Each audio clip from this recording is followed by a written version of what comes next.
You know the one about asking forgiveness? I once asked God for a bike, but I knew God didn't work that way, so I stole a bike and I asked God for forgiveness. I'm not obliging anyone to do that. I grew up in Belfast during a very, very difficult time, and a lot of other people grew up in Belfast during very difficult times, and one of the things I've kind of learned is that difficult times relative, isn't it? You know, Yeah. what I may have deemed, I didn't know that I was growing up in difficult times until I moved out of it, until I kind of looked back into it and went, holy moly, you know, when there was bombs going off and we were running towards them, I didn't know what a friend was, Craig, until I stopped doing drugs and stopped drinking alcohol. There was a period where I began to get so very, very lonely. Yeah. Because the only thing that I had in common with these people was alcohol or drugs or you know, the next party or whatever it was. And when you remove yourself from that, and then the invites stop coming.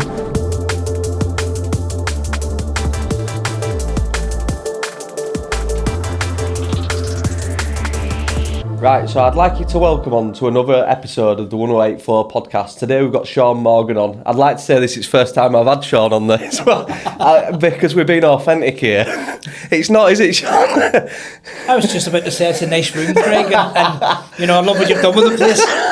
But given the fact it's my first time back after a month of, it's great to be back, or great to be here. Thank you. And I met Sean through a breathwork ceremony, and we've kind of become close friends. Not kind of, well, we have, haven't we? And I found your story very interesting, and I think it's something that could be shared. And I think that's what we're trying to do on the podcast here, is share these stories so other people can relate to them and maybe overcome their own demons or obstacles, should you say. So I'd like to ask where maybe your journey kind of started, if you may. That's a question. Where did it start? I suppose it started in Belfast.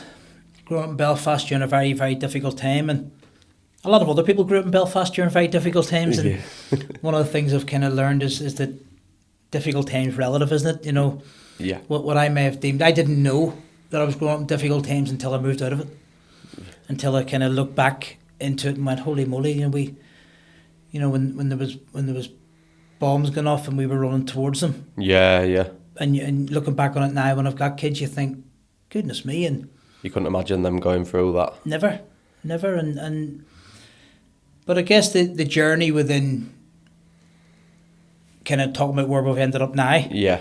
Probably all began when that, what I now know to be trauma. Yeah.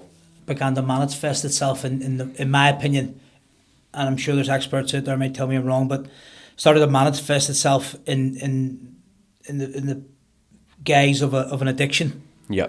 A cocaine addiction and perhaps alcohol, and you know, not a lot of self-love and no self-worth and that type of thing, but yeah, where did it begin?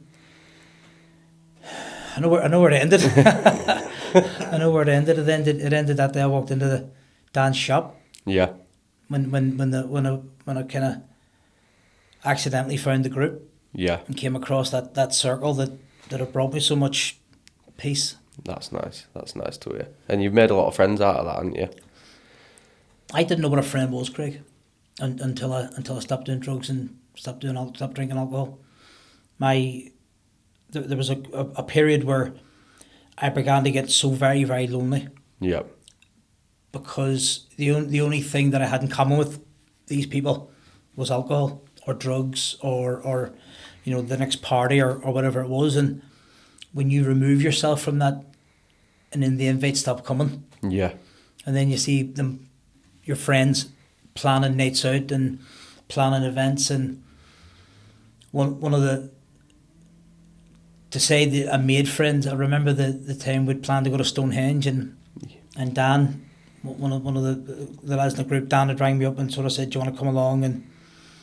And I'd said to him, I'll get the barbecue and I'll bring this and I'll do this, and he rang me up and he said, what are you doing? You don't need to bring nothing. Yeah.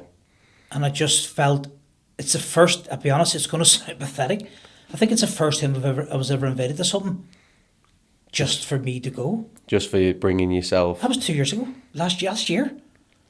It's mad, isn't it? I think I can relate to that because I've been speaking to Daz about it recently, a colleague who I work with and friend, very good friend. Just how, when I went through transition and going down this road, when we used to do drugs or whatever, I'd try to take it that step further, like biggest line, or just the party trick. And once I was going up through this consciousness, I guess I was getting aware of stuff and I didn't think it fit in. I was like, why am I doing that? Why have I got to do that extra bit or go that extra bit silly? And I think it's because I didn't feel like I were enough. Okay. And I think someone talked about this other day, so they listened to Vaughn's podcast and he said exactly the same. And I went, it must be from a lack of not feeling like I'm good enough and I think it relates to what you're saying there. You're invited and you think you've got to bring something because you don't feel like you are enough. Yeah. And do you understand where that stems from? Yeah. I guess the transition or the change began when I suggested to Giovanna, my wife, that we'd go to couples counselling. Yeah. So of course, when we're using and we're abusing, we think it's somebody else's fault, don't we? Yeah. Well, it's easier to deal with that way. It's easier to reconcile that it's I'd demonize my family. Yeah. Into thinking they don't understand me because it's their fault, and and we went to couples counselling. We went and seen this lovely lady into kind of a therapeutic, my understanding of perhaps of couple counselling then was we'd have went and she'd give us 2 pills a day to take for the first fortnight, and after that we'd be a good couple again. And so we went along as a couple and had our first session and kind of learned what we learned and heard what we heard, and went back a second time, and Jennifer said to me, I can't see us anymore. And I thought, well, why not? I said, because it's not yous, it's you. She says, I think you have a thing called imposter syndrome. Wow. How did that make you feel as you heard that? I got very angry with her. I swore at her. And I, we're here to help us. Yeah. Who do you think you are? And I got very angry with her. And she asked Giovanna to wait outside, and when she did, she said a thing to me about my past. I'd witnessed something as a child that no child should have to witness, and she brought up to me, and I just started crying. Yeah. And she says, it's okay, and it was then that, and I'm very cautious about saying this because I'm not a therapist, and I said to her, what do I do about the using, or what do I do about the drugs? And she went, keep using. And I said, what do you mean? And she went, you're still alive. Whatever trauma's inside you, well, you'll never stop using until you sort the trauma out. And whatever you're doing, as crazy as that sounds, is keeping you alive. She crutch, isn't it? Yeah. And it's giving you something to live for. As mad as that is, and something that Giovanna struggled with at the start, she couldn't understand it. And it wasn't until I understood what I understood my imposter syndrome to be, and it's not some people may generalise it. I never generalised it, and I then understood that I have a fantastic wife. Yeah. I have beautiful children. I have a great job. I have a great life, and I deserve it. Yeah. Oh, definitely. It's like that victim mentality, isn't it? Yeah. And that you take on, and I've definitely played it out before, and you're looking around at everyone else and saying that they're the triggers, but underneath you've got a trigger. What was with me, Craig, was that I wanted, so the original layer of it was that as an Irish Catholic, I wanted you as an Englishman to go, you piece of shit, you scumbag, and go home, you don't deserve to be here. I wanted you to do that to me. Yeah. Because I was conditioned to think that all English people hated all Irish people, and all Irish people in turn hated all English people. Yeah. And here I am living in England, wondering why I can't fit in. Yeah. And nobody did. It's opposite, isn't it? People are more drawn to it for humour. I got opportunities. Yeah. I got. Granted, at the time, looking back, the friendships I was building was based on the substance and stuff, but that's because that's a circle. Yeah. I'm now in a more beautiful circle where I'm wanted for the qualities that you bring to the table, yeah. Rather than substances or artificial feelings you can bring to And it was, yeah, you know, and nobody did. Nobody called me any of the words that I thought they had to call me in. But so then what I done was, well, if you're not going to do it, I'm going to do it. Right. Because I deserve to be back where I came from. Right. I deserve to go back into the difficult situations we grew up in. And people back home, and I'm sure once people hear this, they may disagree with me, but they've rationalised the trauma from growing up in a war. Yeah. Because we came together. Of course we came together. We were being bombed and shot and firebombed and you know, going to school and there's armed soldiers and tanks driving up and down our street. It must be unbelievable, that. It wasn't fair. Yeah. And that's, I know some people say it's not fair and that's a kind of a flippant thing. It wasn't fair. We didn't have a childhood. Yeah. I can imagine. It must have been scary. It's more scary now, looking back at my siblings and my family and stuff who are probably still trapped in it a bit, who don't know any different. And when I go home, I'll still get the people going to me, I'm sorry for you over there, and you're doing all right for yourself over there, aren't you, Sean? And I'm going, I work 6-7 days a week, mate. And I'm getting home sometimes at midnight and going to the gym at 5 o'clock in the morning and then working a full shift and getting back and doing my best to contribute to the household. But actually, because of the self-worth that I have, it's almost effortless now. Yeah. And I look around people and I look around other people who are still stuck in this rat race of alcohol addiction, and not necessarily drugs, but certainly alcohol addiction. I don't seem to surround myself with people who do drugs anymore, but alcohol just seems to be that thing that everybody does and it's okay. And it's not, is it? Not, It is a people who even try to tell me that it is, and I see the problems that they come, and it's the same problems that they keep on coming with me at, and it's like, it's that, oh no, it's not, it's all right sometimes. I'm like, even if it's bad 3 times out of 10, that it causes you these issues, that it's a reoccurring thing, why won't you let it go? And I think it's a heavy programming, and this, that we don't feel good enough. Or I know it was for me. I think walking into a room, I didn't feel fun until I'd had 2-3 beers, and I were lively. Now it's like I'm trying to find where I fit in, and I'm comfortable being at the back. And I don't want to, there's certain aspects that I do want to overcome, don't get me wrong, but I'm happy being me. I don't have to be this energetic live person and being the clown of it all. I find that I'm more me, and by saying more me, when I was a drinker, I was you might say, people may say the life and soul of the party. I would have said the joker, the jester, and everybody loves a joker, and they wanted you to go out because you were the fool, you know, and no matter what they done wrong, you done worse. So actually, they weren't the ones being talked about at work. Yeah. What I find now is I get everybody who comes to me at work and go to me, God, you're very quiet. And I can hand on heart say, I feel like I could push a mountain over. I don't think I have ever felt as good a husband, as good a father, a good a worker, a good a friend, as good a contributor to society, a good citizen, as I've ever felt. How much better do you sleep at night? Being this Sean to the old Sean. I sleep.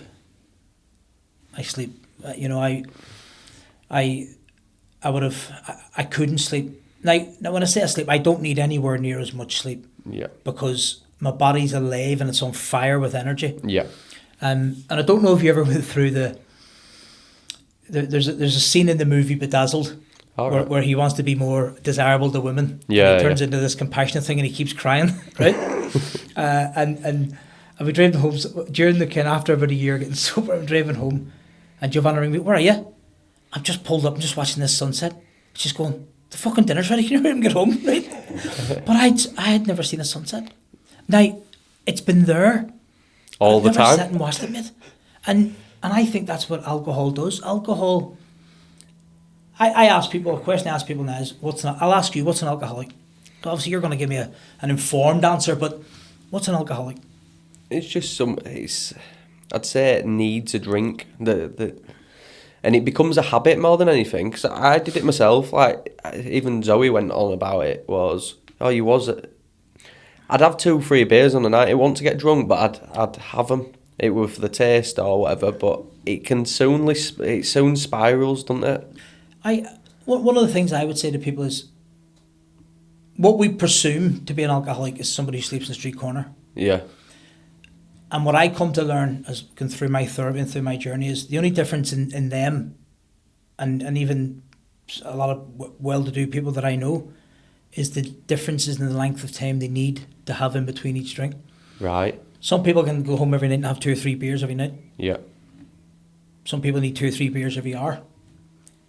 But in my opinion, if it was you took away the word beer and added, for example, cheeseburger or added cocaine, Yeah. and you say, I'm not an addict, I just have to have 2 or 3 lanes every night, or I'm not addicted to food, I just need 2 or 3 cheeseburgers a night. Yeah. The world would look at you as if you were as if you needed help. Yeah. But somehow it's okay to go back and go, you just said it, I'm having 2 or 3 beers. Somehow it's okay. Yeah. And you go, no. And what I found is that somebody dies, we go to a funeral, what do we do? Have a drink. Yeah. So go to a wedding, what do we do? Let's have a toast, yeah. Let's have a toast. It's raining. During COVID, it became fashionable to have glasses of wine on Zoom meetings. Oh, well, that's when my drinking hit the worst. Like, is that right? Yeah, we would, and I think everyone would like Zoom parties with families, and it was madness. I were seriously hitting ball, but I were fully functional. But it was fun because we were having quizzes online. Yeah, yeah. And we're standing at our front door clapping for the and NHS. Everyone's laughing and you just think to yourself, we're all in our bubble. Yeah. And you're going, looking back on it, there's going to be generations who laugh at us and call us stupid, but numbing the pain, weren't we? We were numbing the pain, but I that's exactly the point I'm trying to make. Do you know something? Sometimes life is tough. And sometimes it's difficult getting stuck. I was running a bit late today. Yeah. I much appreciate you turning up as well, because I know how busy your schedule is at the moment. I wasn't panicking. No, I wasn't. Just a text you, on my way. And I wasn't panicking. I was sat with my MD and I'm sort of saying to him, James, I just need to finish off here and get myself off. And whereas before I'd be sweating, I'd be speeding and traffic, and I'll get there when I get there. And if I get there and Craig's got something else to do, we'll reschedule it. Yeah, yeah. Because the feelings and emotions that I have, I think are real now. Yeah. I'm not scheming to get this over and done with. No. Because I want to get home on Friday and have an hour bag. Yeah. Well, and how was it when you were at your worst? Was it lonely? Very, very, very, very lonely. I remember as part of the journey, speaking to Jovan afterwards, and we got, I think, maybe 6 months in, and we agreed to kind of share the one sort of hurtful truth. Yeah. And I says to Joe, I says, I felt abandoned. I felt you abandoned me. Yeah. And that was the victim mentality. And she said to me that she had to force herself to fall in love with me because she couldn't watch me do it to myself. And she told me to go take a picture down off the wall. And I did. And there was money in behind it. She was saving from a funeral. It's hard, that, doesn't it? It does it hard. Yeah. What are you supposed to... What do you say to your partner who's... I have 3 wonderful kids. Yep. And there was a large period of my time that I wasn't present. And she's there. I remember looking at this thing called the parent-adult-child paradox, and I'd put myself into this childlike state. So in effect, she had 4 children. 1 problem child. Yep. And she said, I remember saying, like, I didn't know what to do. She says, you're blaming me. Why don't you come and help me? You come down. I'm going, I don't know how to deal with you. She says, you're one of the most headstrong people I know. She says, God of the cross couldn't stop you from doing drugs when you wanted to do them. But looking back to how I was now, how I am now, and how I felt then, I was trying to find something that I felt I didn't have grown up. And I've come to the conclusion now that I never needed whatever that was in the first place. It's okay sometimes just to be stuck in traffic. It's okay to be a bit sad sometimes. It's okay to sort of say, God, I'm exhausted. I'm going to go to bed at 6 o'clock in the evening. Yeah. It's all right to do that. Yeah, just sit with it. Yeah. I think I feel like that as well, is like, because you maybe don't feel enough. You feel like you've got to do that extra all the time, extra of everything that you do. And I still wrestle with it time to time. We've like when we've tried to fit another podcast in for a week, 'cause I said I'll do one a week. She's like, "You're doing it again. You're trying to fit to it. Why? Like, where's the rush?" And I need reminding of it. Even when I'm give great advice, Scouts, telling people don't rush it. It's only ego that rushes it, then I fall back into it. I remember going to Stonehenge, and I thought you were winding me up when you said you weren't eating when you were talking about fasting. And I remember like the old 36, 48 hours we were there, just kept asking you about it. And how do you go without food? I'm thinking, and you're going, you just don't eat. I'm going, you were gobsmacked, weren't you? This crazy person. I remember Cindy, and you're driving. I think about some of the things I've done when I was high, and you're thinking, how's he driving? He's not eating. I did give in to that pizza though. You did. It was a KFC, I think. Oh, were it? It was a KFC, the worst type of, and there are other. Did I have KFC? It was I'm sure it was KFC. No. We had. No, you had KFC. You had KFC too, for the purpose of the recording. I don't think Craig, I did, you know. Had KFC, you did. You sucked that meat off the bones. No, I didn't. No, I didn't. I'm thinking back. No, I didn't. I had a fruit juice, actually. So you did. Yeah, I did. But I just, just to kind of tip a fan, it's, what are the things I've found great strength in, Craig, is the level of understanding that you meet, that you get from people on the same journey. Because what you do is you think, you don't have my problems. You're sniffing coke. It's the same. We're all doing the same thing in different ways. Yeah, correct. Different paths. And the strength that you find from that, from the people around who just go, oh yeah, I know that. I remember talking to Dan when I walked into the shop, and he says, how are you? And I went, I'm all right. And he went, how are you? And he just gave me a hug, and I started crying. I went, fuck Dan, I'm struggling, man. I'm really, really in a dire straits. And he went, it's all right. It's all right. And I'm going, it's not. And he's going, it's all right. And he was right. It is all right. It's all right to share that as well. Like, you can't. That's the big it one. feels like I couldn't share it about in my other group. I probably could have done. Just didn't feel safe to. Because again, when you're on about this, that we're maybe not cocaine addicts or it's the exact same thing, but we've all gone through something relatable. And I think once you've seen that guard coming down, you can allow your guard to come down. Yeah. And that's the beautiful part in it. Because I think you mentioned it when we went down to Stonehenge and went way back. You were like, no one, I feel like I can tell you anything. That's right. And no one's judging me. I learned very, very quickly from a young age to read people's facial expressions.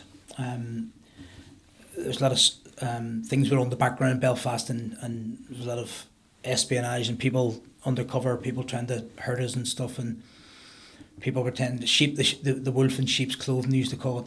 Yeah. So it's kind of a skill. So when I'd be talking to somebody, I'd be looking at them, waiting for them to respond. Yeah. And there was no shock. I remember kind of getting into some detail about some really difficult times I was involved in, and it's like, you're right now, aren't you? And thanks for sharing. And it's like, Jesus, they actually want to hear it. Yeah. And I remember carrying them 2 camp chairs at Stonehenge, and we walked through the first security checkpoint, and we walked a full kilometre with these 2 big massive chairs. Just for all listeners, it were a long way to carry them. It was a square kilometre, right? It was a whole kilometre. And we got down, and they were the biggest camp chairs you've ever seen. They were like filtered by price on Argos to get the most expensive ones.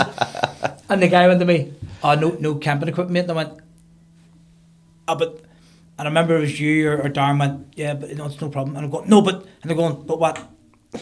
Just leave them over there. And I'm going, but what are we going to sit on? They went, you were getting right agitated. I was. And I'm going, we're going to sit on the floor, the grass, take your coat off and sit in your coat. And as it turns out, we had the best night ever, but I remember getting so agitated.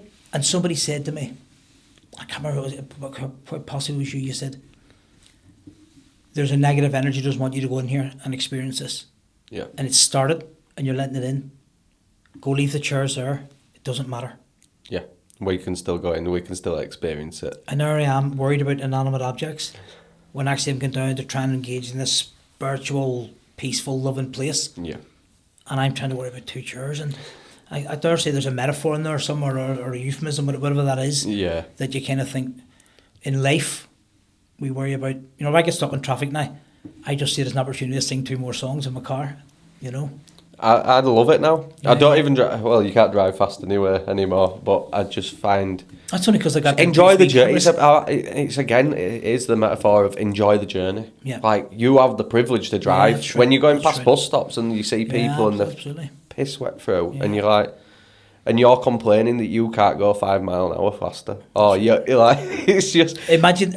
or you don't have a car at all. We're so disadvantaged, aren't we? So It's one of the things that really annoys me, and it's about myself. It must be in the human programming that we get habituated to stuff so quickly. We forget how. it's never healthy eating or gym, is it? No. It's just like everything becomes a chore, or like everything that you have already. People would die to get in your shoes, and you've like forgot about it, and you're looking at the next thing, and that's where this default setting that's starting to come in now is. Be grateful for everything that comes along, even if it's bad. There's something good in it, and just wait it out. And it's getting past that. It's the thing that annoys me about ourselves. How do you, Craig? How do you overcome? How do you rationalise? How do you internalise when you're speaking to other people and you can see them and you can see what's wrong, or you have an idea, or you want to help them. And when you talk to them, they're going, I haven't got a problem. And you're going, no, I was there. You do. Yeah. And actually, it's easy to fix, but they just dismiss you, and you think. What I've started to do with that, with discernment, is I try to see if they approach me about it or mention it. Or if you can just see, I think for noticing, I can, when you're saying that you can read people, Yeah. I can read people quite easily, and you can tell if they're anxious in the body, because I've been. And I think what I tried asking in a meditation was, how do I get over this? And it went, just ask them. Okay. Like, if you see a problem, like if they say, why do you feel so uneasy around me? Because it discerns it, because people just want to be heard. Like you telling your story on here, and various other people, everyone, I think this is all that everyone ever wants is connection, and they want to be heard. But no one's ever asking them, and they're too scared about, they don't even know what this energy is of why they're anxious. Yeah. But if you say it, I can just see you a little bit in discomfort there. What is it about me that's triggering you? And they might go, it's not you at all, it's this, and this. Yeah. And then you can kind of reflect and say, well, have you tried looking at it this way or that way? And then they start to see, because I think everyone's who's in this fear mindset is only looking at it head on. And I think in your job, you're taught to look at things optimally. You're supposed to look at it from so many different angles. And us as a society, and we've been programmed into this fear mode that there's only one way out. Or that's we're just looking for that one exit. I like that. That's. There's only one way. That's right. Yeah. 100%. And considering my job is to look around, and I was at what's called a tabletop exercise yesterday, and so you get all the different agencies in, and they give you a scenario. During a football match, this happens. What about this? And they're saying 5 or 6 stewards have rang in sick. Yeah. What do you do? And everybody's son will say, well, you ring round and get more staff. And I said, oh, I thought maybe it was a terrorist attack. Maybe there was, and he went, no, just staff sick. It could be, and actually he came over afterwards, and he was kind of talking about my background and stuff. And I went, yeah, look, my job is to look deeper into things, and it's a blessing and a curse. Yeah. But what I think I think it's a blessing now, because instead of me just saying, oh, everything's going okay, I'm looking to go, why is it? Because I want to know more. I want to go deeper. I want to scratch more off the surface. I want more of this. Yeah. And I want it for everybody else. And Giovanna has just started to get on board with me. Yeah. And she was very much kind of, I'm okay, I'm all right. And then she started to attend some of the breathing classes with me. That's quality. To watch her change in her, and watch her And do you know why I think she didn't maybe in the past was probably treated everything with suspicion because it was me. You know, everything I ever did led to a drink or a sniff. Yeah. And she's probably sitting back going, "Right, we'll go to this, and then it means we're going out for a pint after, or there's a glass of wine, or there's this rub he has to put on, or whatever it is." Do you think it's also been seeing the change in you of how the person you are to the person you are now, and that's emanating light where people are then starting to get curious and go, what is it that they're doing that's got them to this point? What are the tools? I had a couple of people, one in particular, I'd put on, I think it was my 18-month anniversary of sobriety, and I'd gone swimming, I'd gone to a spa, took myself to a spa on my own for the day. Yeah. Up one of the spa, and I'm putting pictures of my robes, and I'm having the massage and all the rest, and somebody put on, I wish I had Giovanna to support me through it. Yeah. And she rang him. And on that says his name, she says, I had nothing to do with it. I was asking him to stop drinking and sniffing for 15 years. He woke up one day and decided he was stopping himself. Why? And she used to get very annoyed at people. Why can't you just be happy that Sean decided? Why can't you give him the recognition that he deserves? And I think the reality of that is, Craig, that people expect you go to the doctors and get a pill. Like I expected when I first went to that trauma counselling, that therapy, couples counselling, I wanted a pill each a day for 2 weeks, like a course of antibiotics, and that would somehow make everything better. And what it took was some self-actualization, some self-realization. And then Giovanna started getting, and I'm trying to say, no, don't be getting upset. She went, no, she says, I'm so proud of you. She says, you've no idea how proud I am. And I'm going, I don't think you've ever said that to me. That's cool. And she kind of stopped and I went,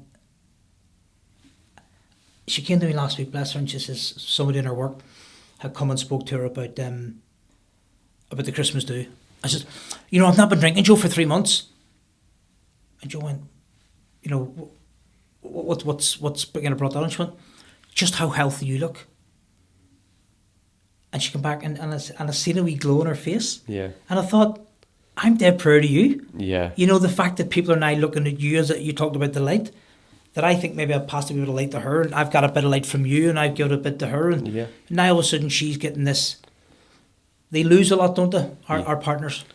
Yeah, and we talked about this yesterday, me and Zoe's, like my awakening, the very quick and very sudden, and I was changing so fast that it was very hard for her to catch up, or every time she did, she felt like she was losing herself, and I'm like, it shouldn't maybe happened how it did as fast as it did, because it was very hard, and like a lot of people would split up through that, and I get that, because I truly believe we're all supposed to evolve. You're not, when you got first with Giovanna, and I got with Zoe, you are not supposed to be the same person or the same two people in 10 years time, and that's where we're at. I think 10 to 11 years or whatever.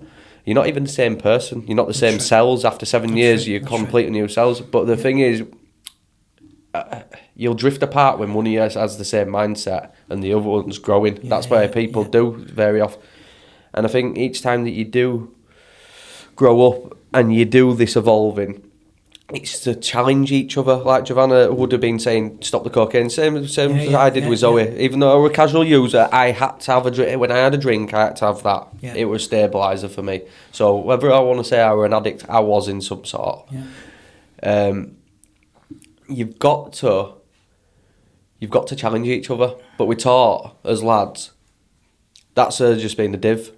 And when they were all done it, sat in a circle at pub saying, she won't change me, and they've got the good version.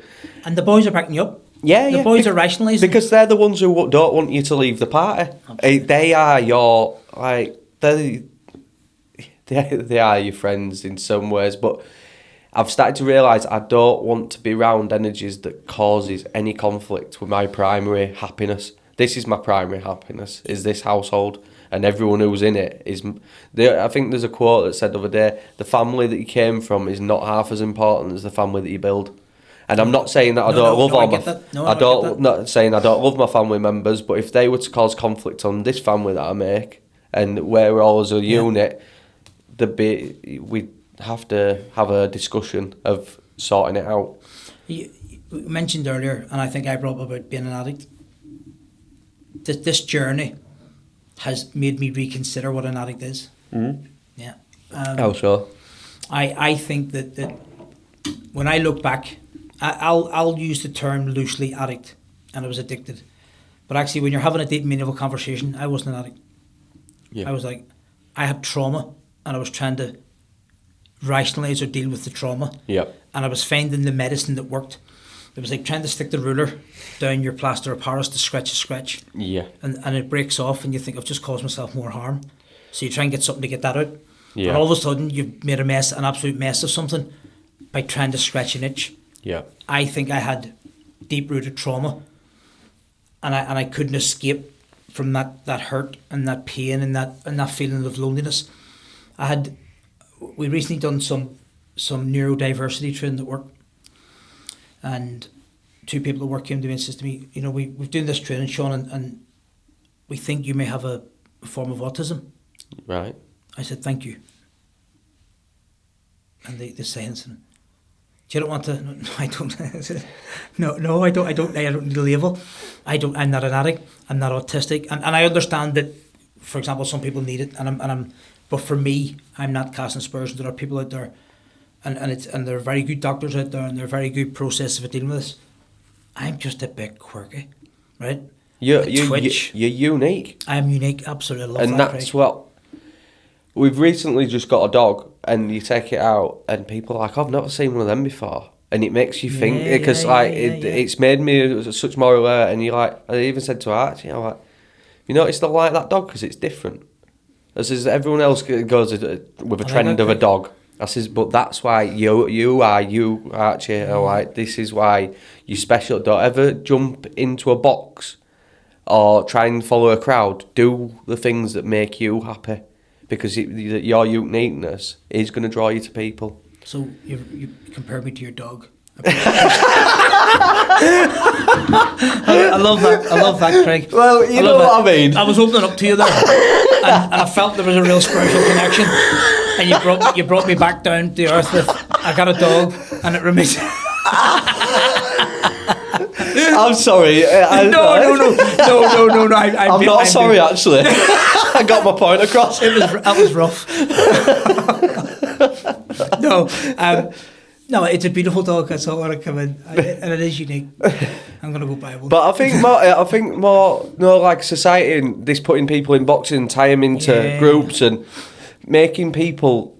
And I think you've seen it on sports days or whatever it may be. Oh, no one gets a medal. I'm like, no, they do, because their specialness. Sod what everyone, like, they're not special in that, and that's okay.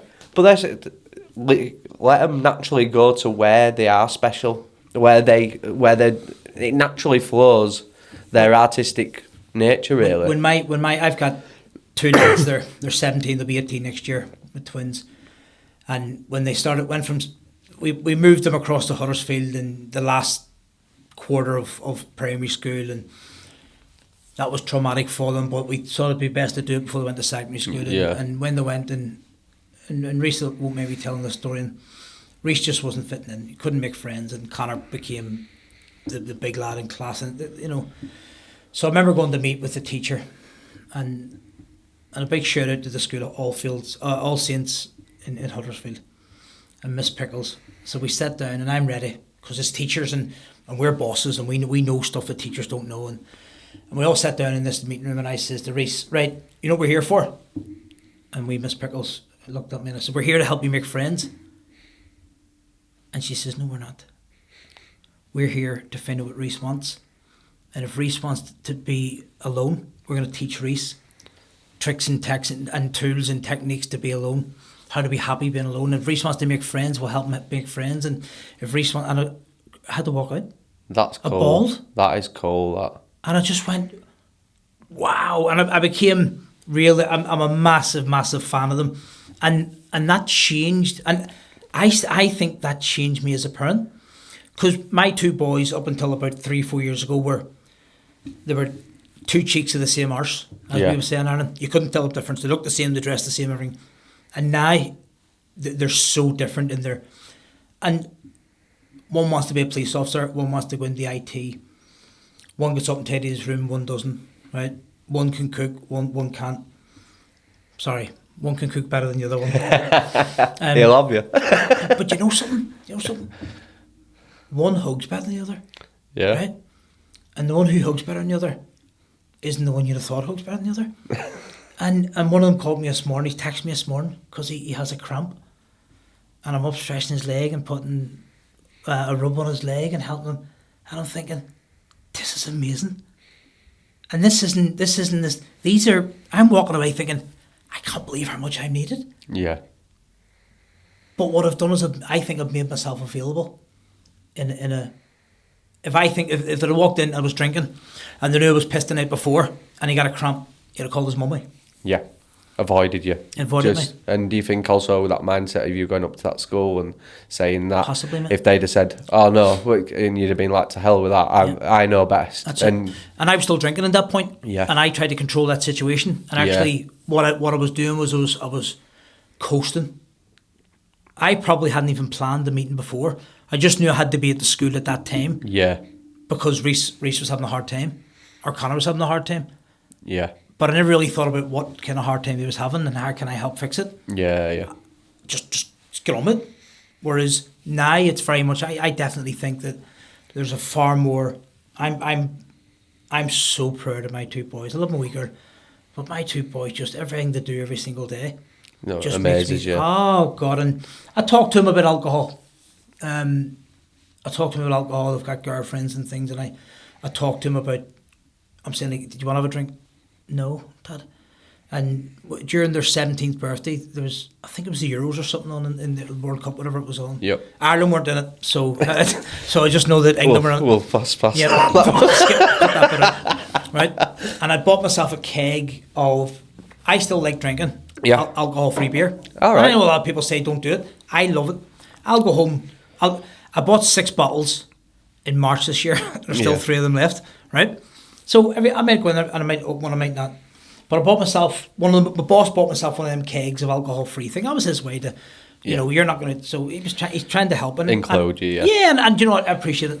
And when the boys turned 17, I poured them a pint of this alcohol-free stuff, and blessed them. They went along with, and they took a glass of it. It's a mouthful, and they looked at each other and they kind of bust out laughing, and the beer went to everybody. I said, Daddy, that's fucking horrible. Why on earth would you drink that? And I'm going, I don't know. You know, and they're just.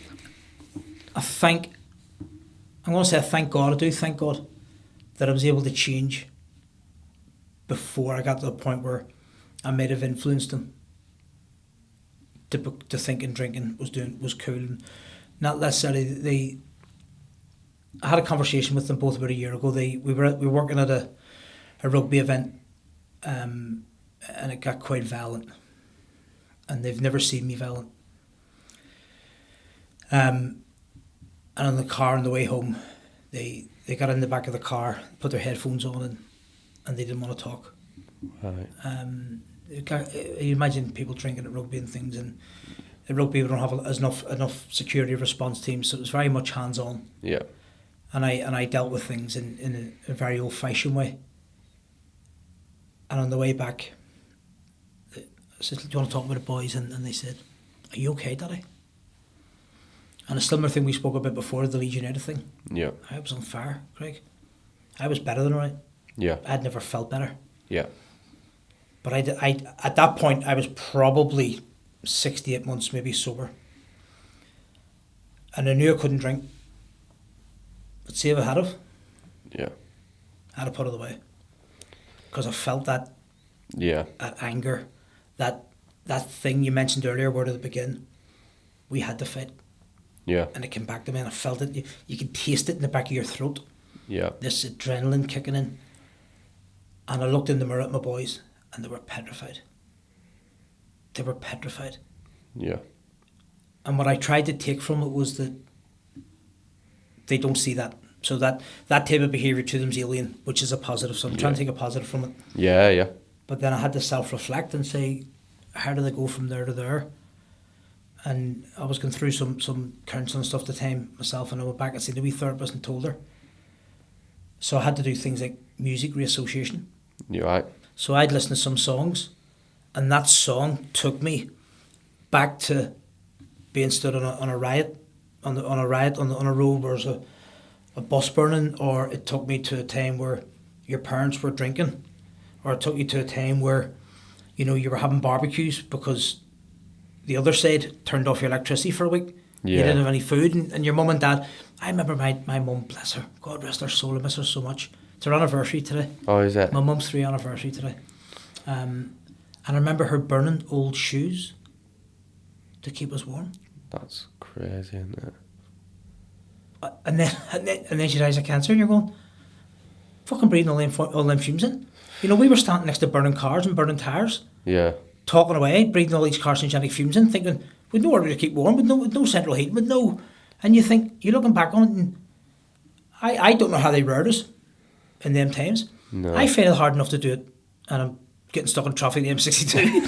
Fucking they're getting shot at. They didn't have a choice though, did they? Like, with you, like, you've got a young family, you do what you needed to do. And I think we're so privileged to live the way that we... Yeah. They could have given And up. I think people do. People find the way out, Absolutely. don't they? That's it. That's a nice way of putting it, actually. People find their way out, but they fought for us, and they fought hard, and they just never stopped loving us. They never stopped fighting for us. And like, I remember one year this was part of my fucking trauma. No. They forgot my birthday one year. My birthday's the 7th of January. It's the shittest birthday in the world, right? It is a pretty shit. It is a pretty. Cheers, Craig. I'm not sure if I prefer My dog's the is dog. better.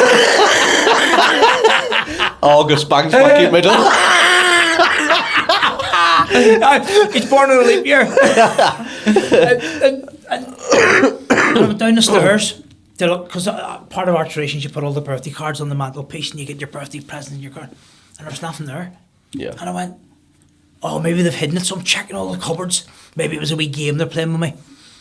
And I walked upstairs, and my mum and daddy, and I went, oh, it's my birthday. And looking back, I seen them look at each other. And the fucker sent me to the fucking shop to buy my own birthday card, right?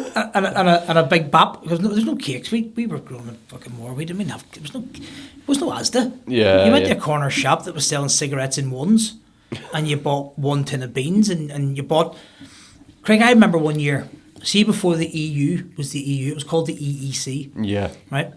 I remember helicopters coming in with pallets of flour, butter, and tins of stewed steak. War rations. It's mad, isn't it? I can't even imagine what that was like. Queuing up, and we Mr. and Mrs. Brennan, who lived next door to us, they'd have got their rations, and they'd have been giving you, your parents, half of theirs, and you're going, like, this is... My kids are complaining because they've got a pickle in their fucking Big Mac, right? And you're looking at them going, you wee dick. Right? And this stuff, and you go... And then there's the feelings of self-worth and no self-worth. I beg your pardon. It's, you know, we're talking about our next night out, and we're going to go to these fancy, lovely places. And 10 years ago, less than maybe 4 or 5 years ago, I would have went, or had a plan to go, and then just then found a wee way out, and maybe I'm not going to eat. Yeah. You know, won't we just go for McDonald's, because the eating was no problem because it was the drugs.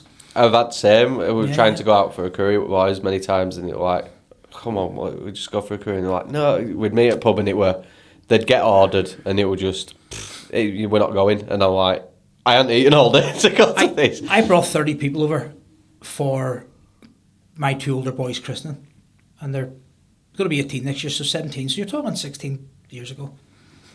And we all flew in, and we all kind of met at the place where the christening party was going to be, and this woman, bless her, made 30 fried breakfasts.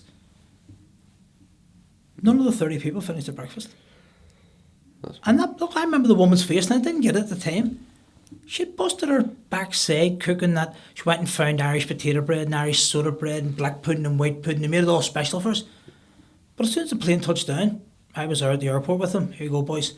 Let's get tooted up. So we all walked in with these pre-ordered breakfasts, and one of my cousins, Paddy, fucking sat and ate every one of them. Sat for 6 hours and ate all the breakfasts. Did they? Didn't move. He ate every single one of them. He'd have slept that day, wouldn't he? Here, he drank about 40 pence after it. Same man. Jesus. Some man for one man.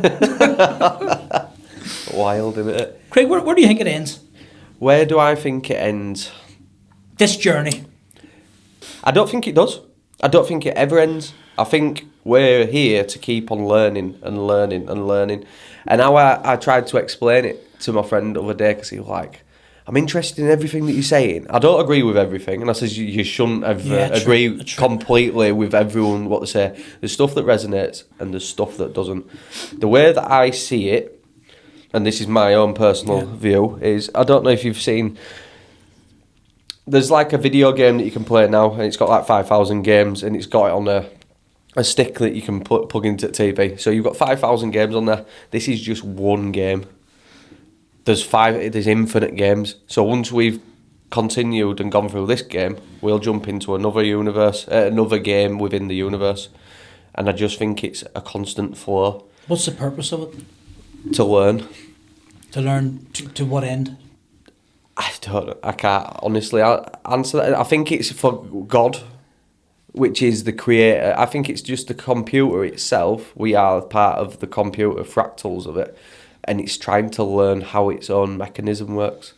So it's trying to understand. That's why there's a polarity in good and evil, and it wants to experience it all, and it wants to overcome. And also, there's another term which I quite liked is. That God created this world, but then also created Satan, or whatever you want to call the devil. Yeah. And it were a game between them to see, yes, you come from God, but see if you can go back to him, or if you fall to the pleasures of this realm, like you're on about your drugs, your overeating, gluttony, your alcohol, any of these things, like anything that you keep on doing and putting up above like your virtues, placing your vices higher, it could just be that, and it's seeing who can get back to the Most High. And how we do that is by giving. And I think you told that, and I'd like you to share who you took other day for the induction for work, and you were on about it. Because you were on about the sharing, and what you did for that, it was the connection, it was the giving. And everyone that I'm speaking to recently is they're realising the giving gives so much more to us, and it lights us all up when we're giving something as a gift without wanting to receive. And I think that's what it's about. That's what the Creator did for us. He gave us something in not wanting all back. He just wanted to see us flourish.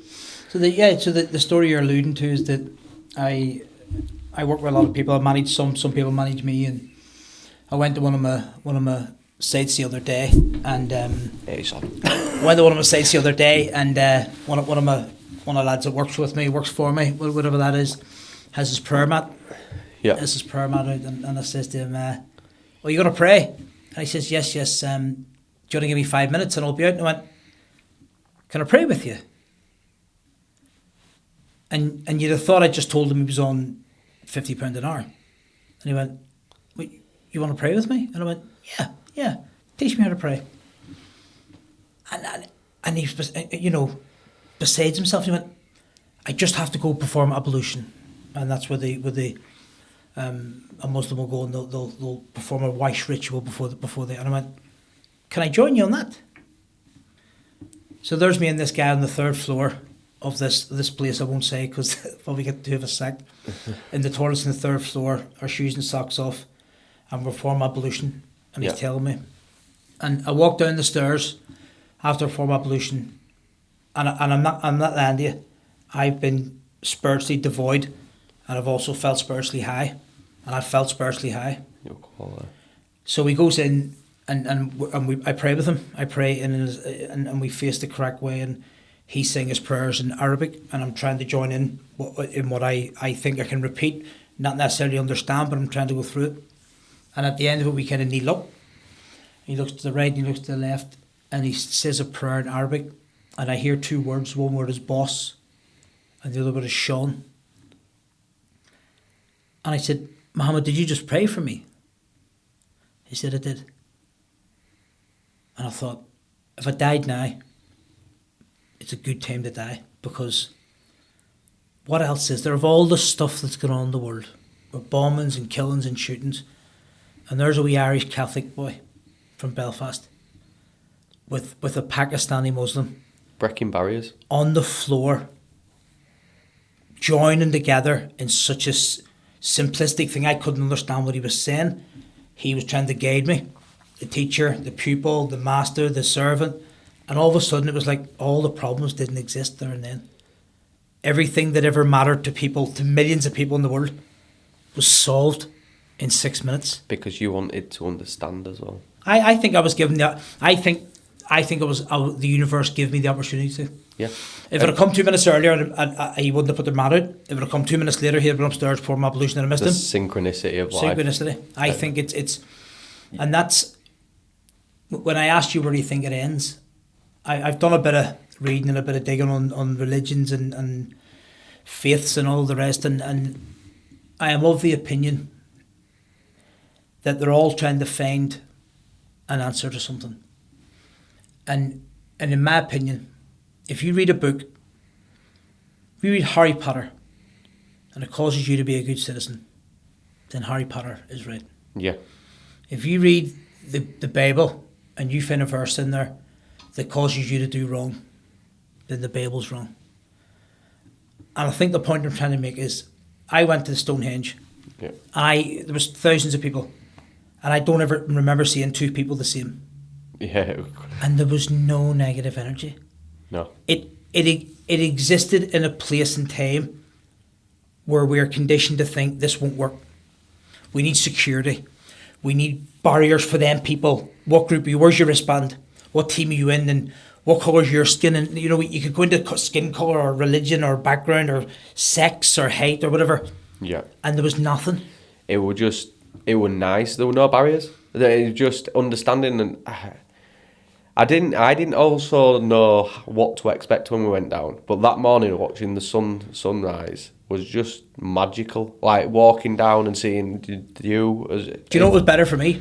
Go on. Waking up in the services. Do you remember?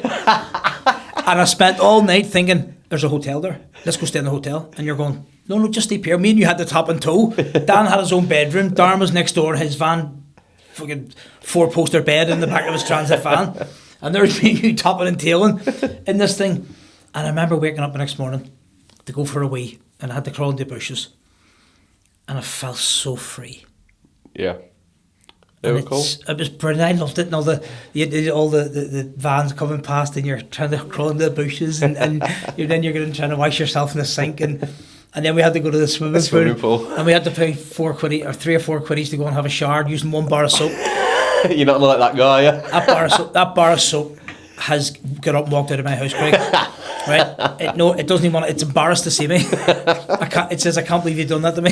I thought it was yours. I think we put too much emphasis in the world on what we think other people are. Yeah. And why they're different to us. And that wee moment there where I prayed with Muhammad. I've read parts of the Quran, I've studied Hadith, and I've been to mosque. I've been to church, I've studied with Jehovah's Witnesses, I've studied with Mormons, I've studied the Torah. And I felt peace, mate. Yeah. And it must mean there's something there. I was just watching a video before I came. It's popped up twice now. There's the smartest man ever to have lived on record. He's got an IQ from 200 to 205. To give it any reference, I think. Is he Irish? Einstein. Is he Irish? No. He's American, which was shocking. Second generation Irish. But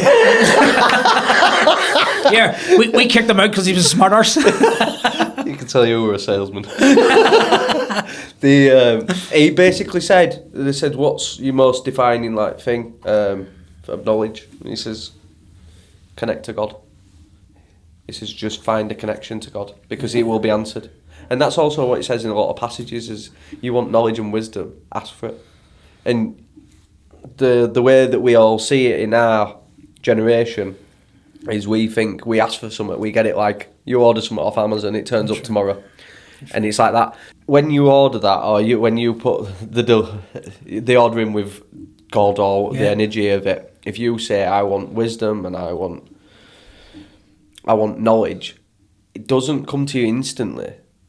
The lessons come to you.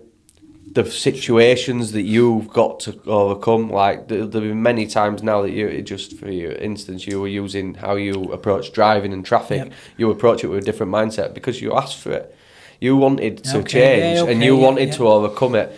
It's like if you ask for patience, you're gonna be tested. He's gonna give and then you'll get retested on it.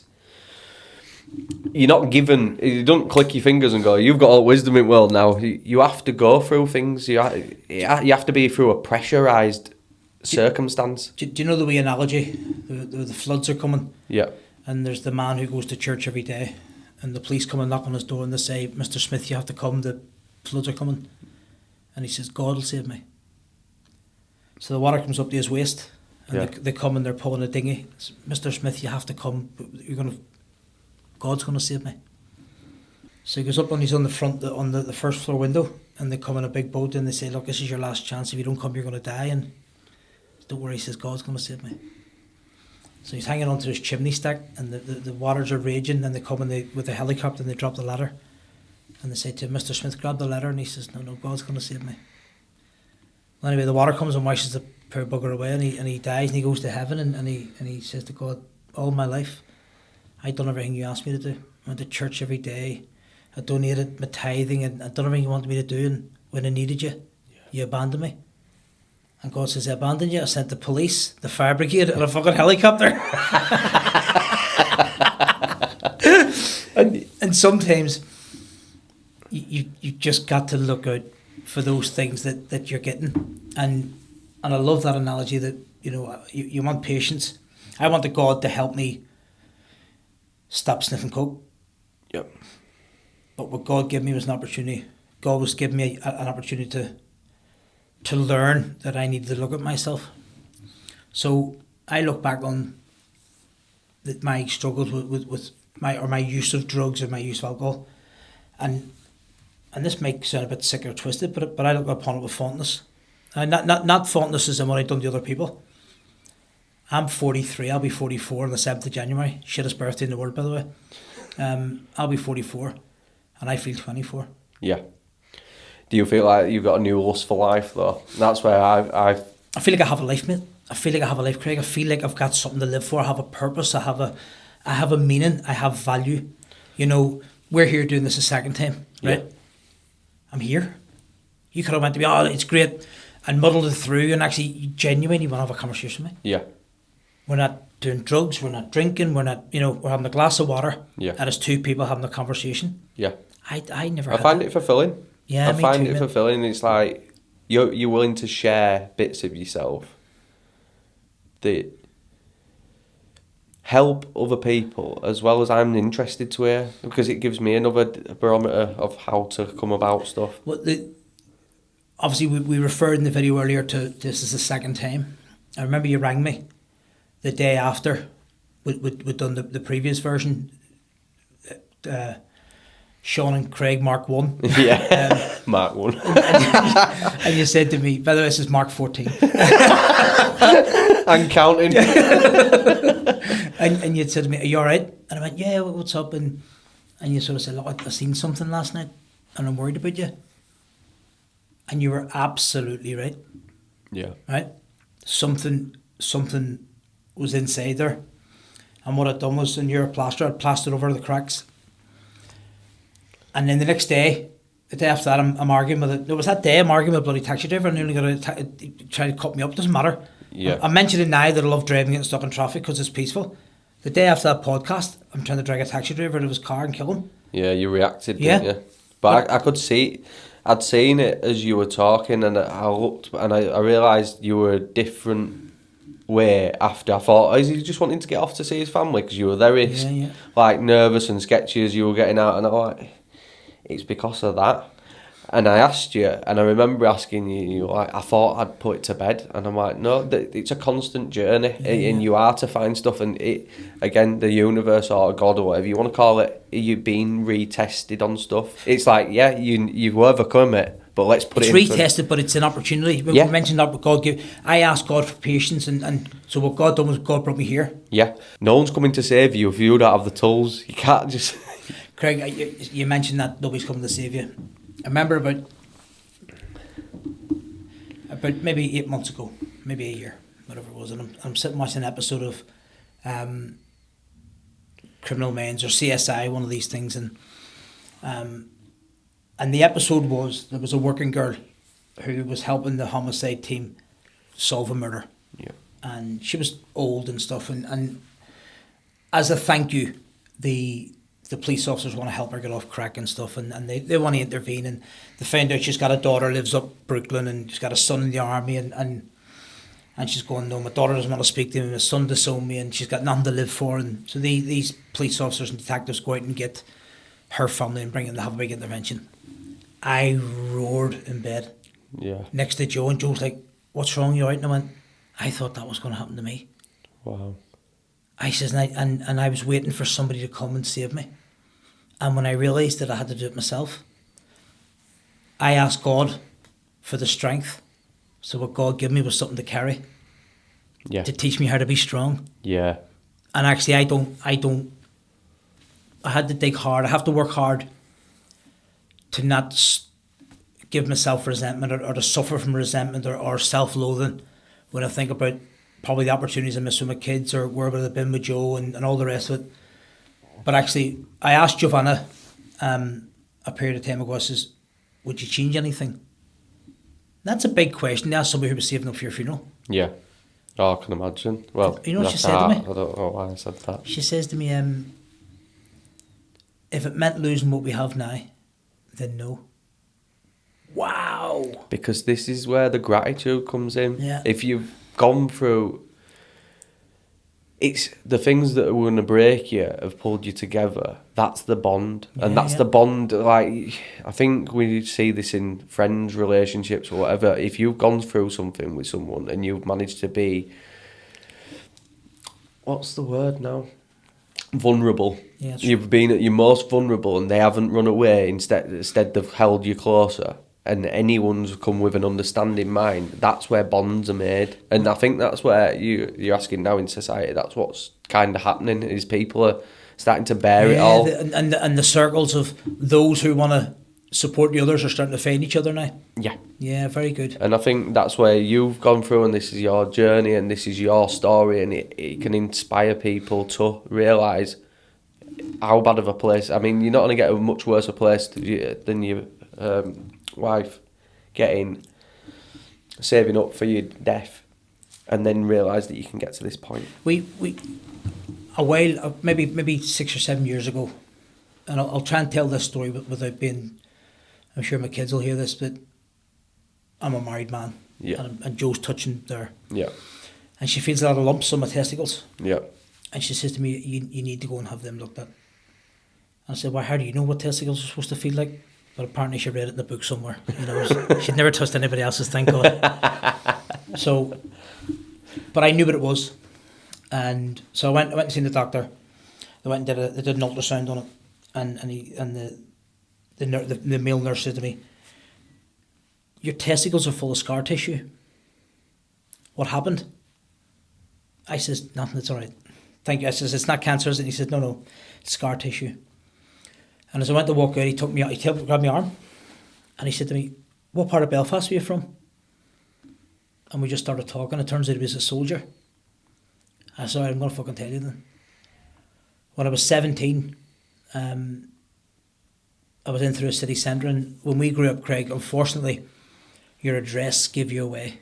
Yeah. As a you know, for elements of racism, it's your skin colour or perhaps your religious attire.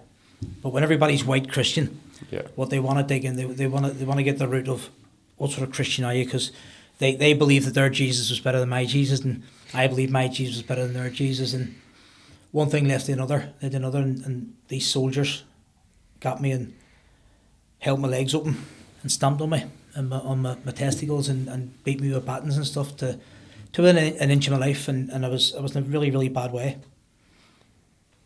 And that scar tissue, a physical reminder. And I've still got the scars, I've still got the lumps and bumps. And insane, isn't it? And that could have stopped people having children as well. And when it happened, I was they then locked me in the cell, because they then going to, because they can't let you go to hospital, can they? No, Because then the hospital's going to ask you what happened to you. So yeah. they bring you in the custody doctor, and the doctor's going, not even looking up at you, what appears to be a problem, and I'm going, you look like a fucking elephant, man. You know, I'm absolutely black and blue, and I'm fractured arm, and I'm you know, they beat you by an inch, you know, and what is it's a way to subdue you, you know, they beat you down, and before I went for a pee, and it was just pure blood, and the death sergeant just flushed the toilet, and just washed it away, and I said to the doctor, he says, anything else?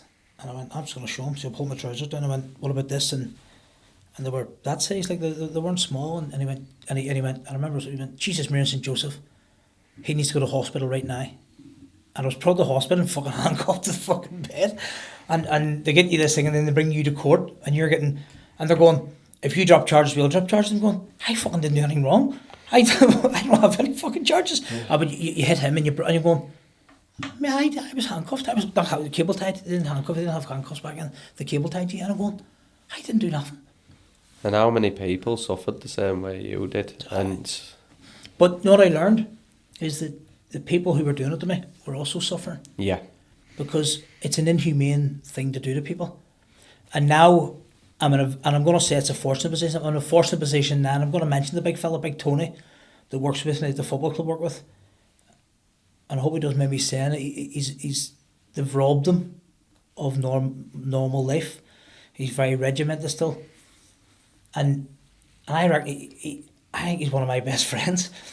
And I only see him at football. And when I'm not at football, and he would have been in the army whenever I was there, whenever I was a young man in Belfast. And he's lost just as much as me. And I think the term as well has said, an eye for an eye, leave the world blind. That's right. It's not. There's no winners. There's no winners. Them 17, 18-year-old boys who were sent over to our country in uniforms with guns were children, and they're now. You look at suicide amongst men. You look at men who are not coping with life, and then you dig in. Oh, I was in the army, and I went here, and I went there, and I'm going, geez, they're suffering, and what I've realised is that I just hope that they learn something from it. You know, if the guys who did that to me, the men and women who did that to me, if they can look back now and feel a bit of guilt, and it helps them be a better citizen, then it was worth happening to me. I'm sure karmatic retribution. I think it evens itself out in some form I hope of so. way. But it's nice that you can reflect on it in the way that you hope that it puts some good back in rather than the torment, because it can become torment. In how you were beaten up, you could have been wanting to just beat people up for the same way because that's what you've seen, and you don't know that can be the uproot of BBC, BB2, you know. Yeah. That's what it is, and you know. You talk about forgiveness and all the rest, and I remember a wee thing I read or heard, you know, talk about them people that did them things to me, and I'm sure other people did it to them. Yep. You know, hating someone is like drinking poison and expecting them to die. Yeah. It costs so much energy to hate people. You know, you see it all the time, don't you, when you're in traffic and somebody cuts you up? I just fall back and let them in. But 2.5 years ago, my son was involved in a very, very bad accident. Broke his femur, nearly decapitated himself. Wow. He hit the side of a car, and he hit the car. He actually wrote the car off. He hit it. The car was car come out the junction. The poor driver, the woman driver in the car, was completely innocent. He hit it that hard. He broke his femur, snapped his femur in half, and nearly decapitated himself. And I get the phone call from Giovanna. You need to come home. It's serious, like, you know. So I jumped in my truck, and I'm driving like a maniac. Right, I'm not stopping at lights. I'm going through things and all the rest. Then I got 2 flat tires. Wow. 2 flat tires, not 1, 2. So then I ring a taxi. I ring the office and I'm like, you better come get my truck, get a taxi. So I said to the taxi man, I'm going to Huddersfield Hospital. I live in Huddersfield. I'll show you the way to go. And I said to him, don't go on the motorway. Go through Brickhouse. And he goes to me, you're stressed, don't worry, I got you. So he was on the motorway and the fucking motorway's closed. So I'm sitting in the motorway going, what am I doing? Right? And I'm stressed and in panic. I'm doing all these different things. What must people have thought when I was driving? What a prick. Yeah, because they don't understand where you're coming from. Correct. So actually for me it's the most important thing. I think my son's going to die, so I'm away with the ferries, I'm away to go.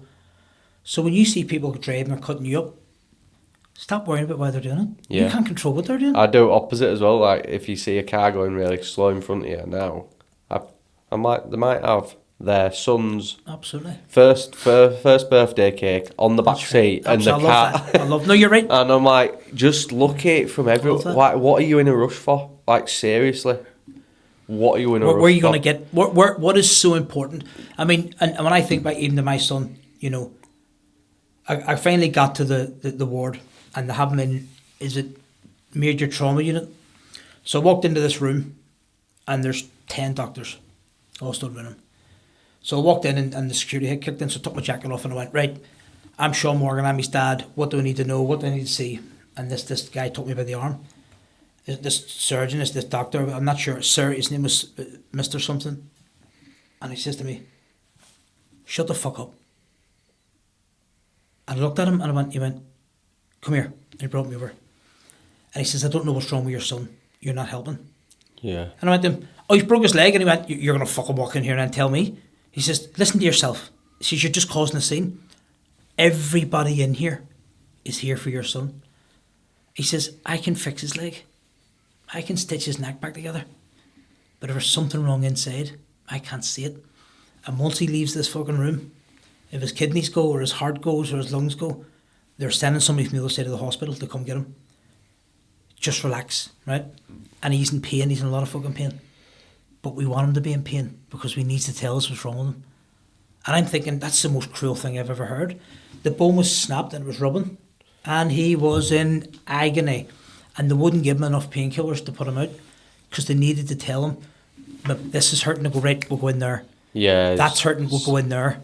And that was a kind of a great... Afterwards, I remember seeing the guy afterwards and I went and apologised. And he said, no, it's fine. He says, he apologised for swearing at me. He said, but I kind of knew your background. I needed to shock you. You know, we can't control everything. No. But we tried to though. We still try to. We still try to. I try. You've got to give that surrender to it, haven't you? Yeah, and it's not always easy. No. It's not always easy because you try and surrender to it. And then afterwards you think, God, if I'd have done this, that would have worked. That would have done.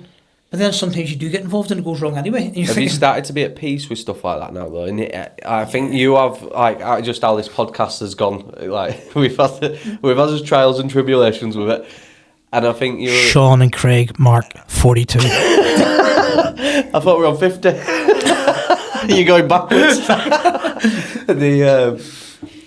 You were just saying it, that's how it's supposed to be, and that's what my mentality didn't used to be like that, and it has been over the last couple of years, and you've noticed it. It's just let things happen how it's supposed to happen. There's a lesson to be learnt in all of it. If it's going to shit, there's something there. Be patient. I rang my big sister as I got here, and I just come from the office. I said, not that long.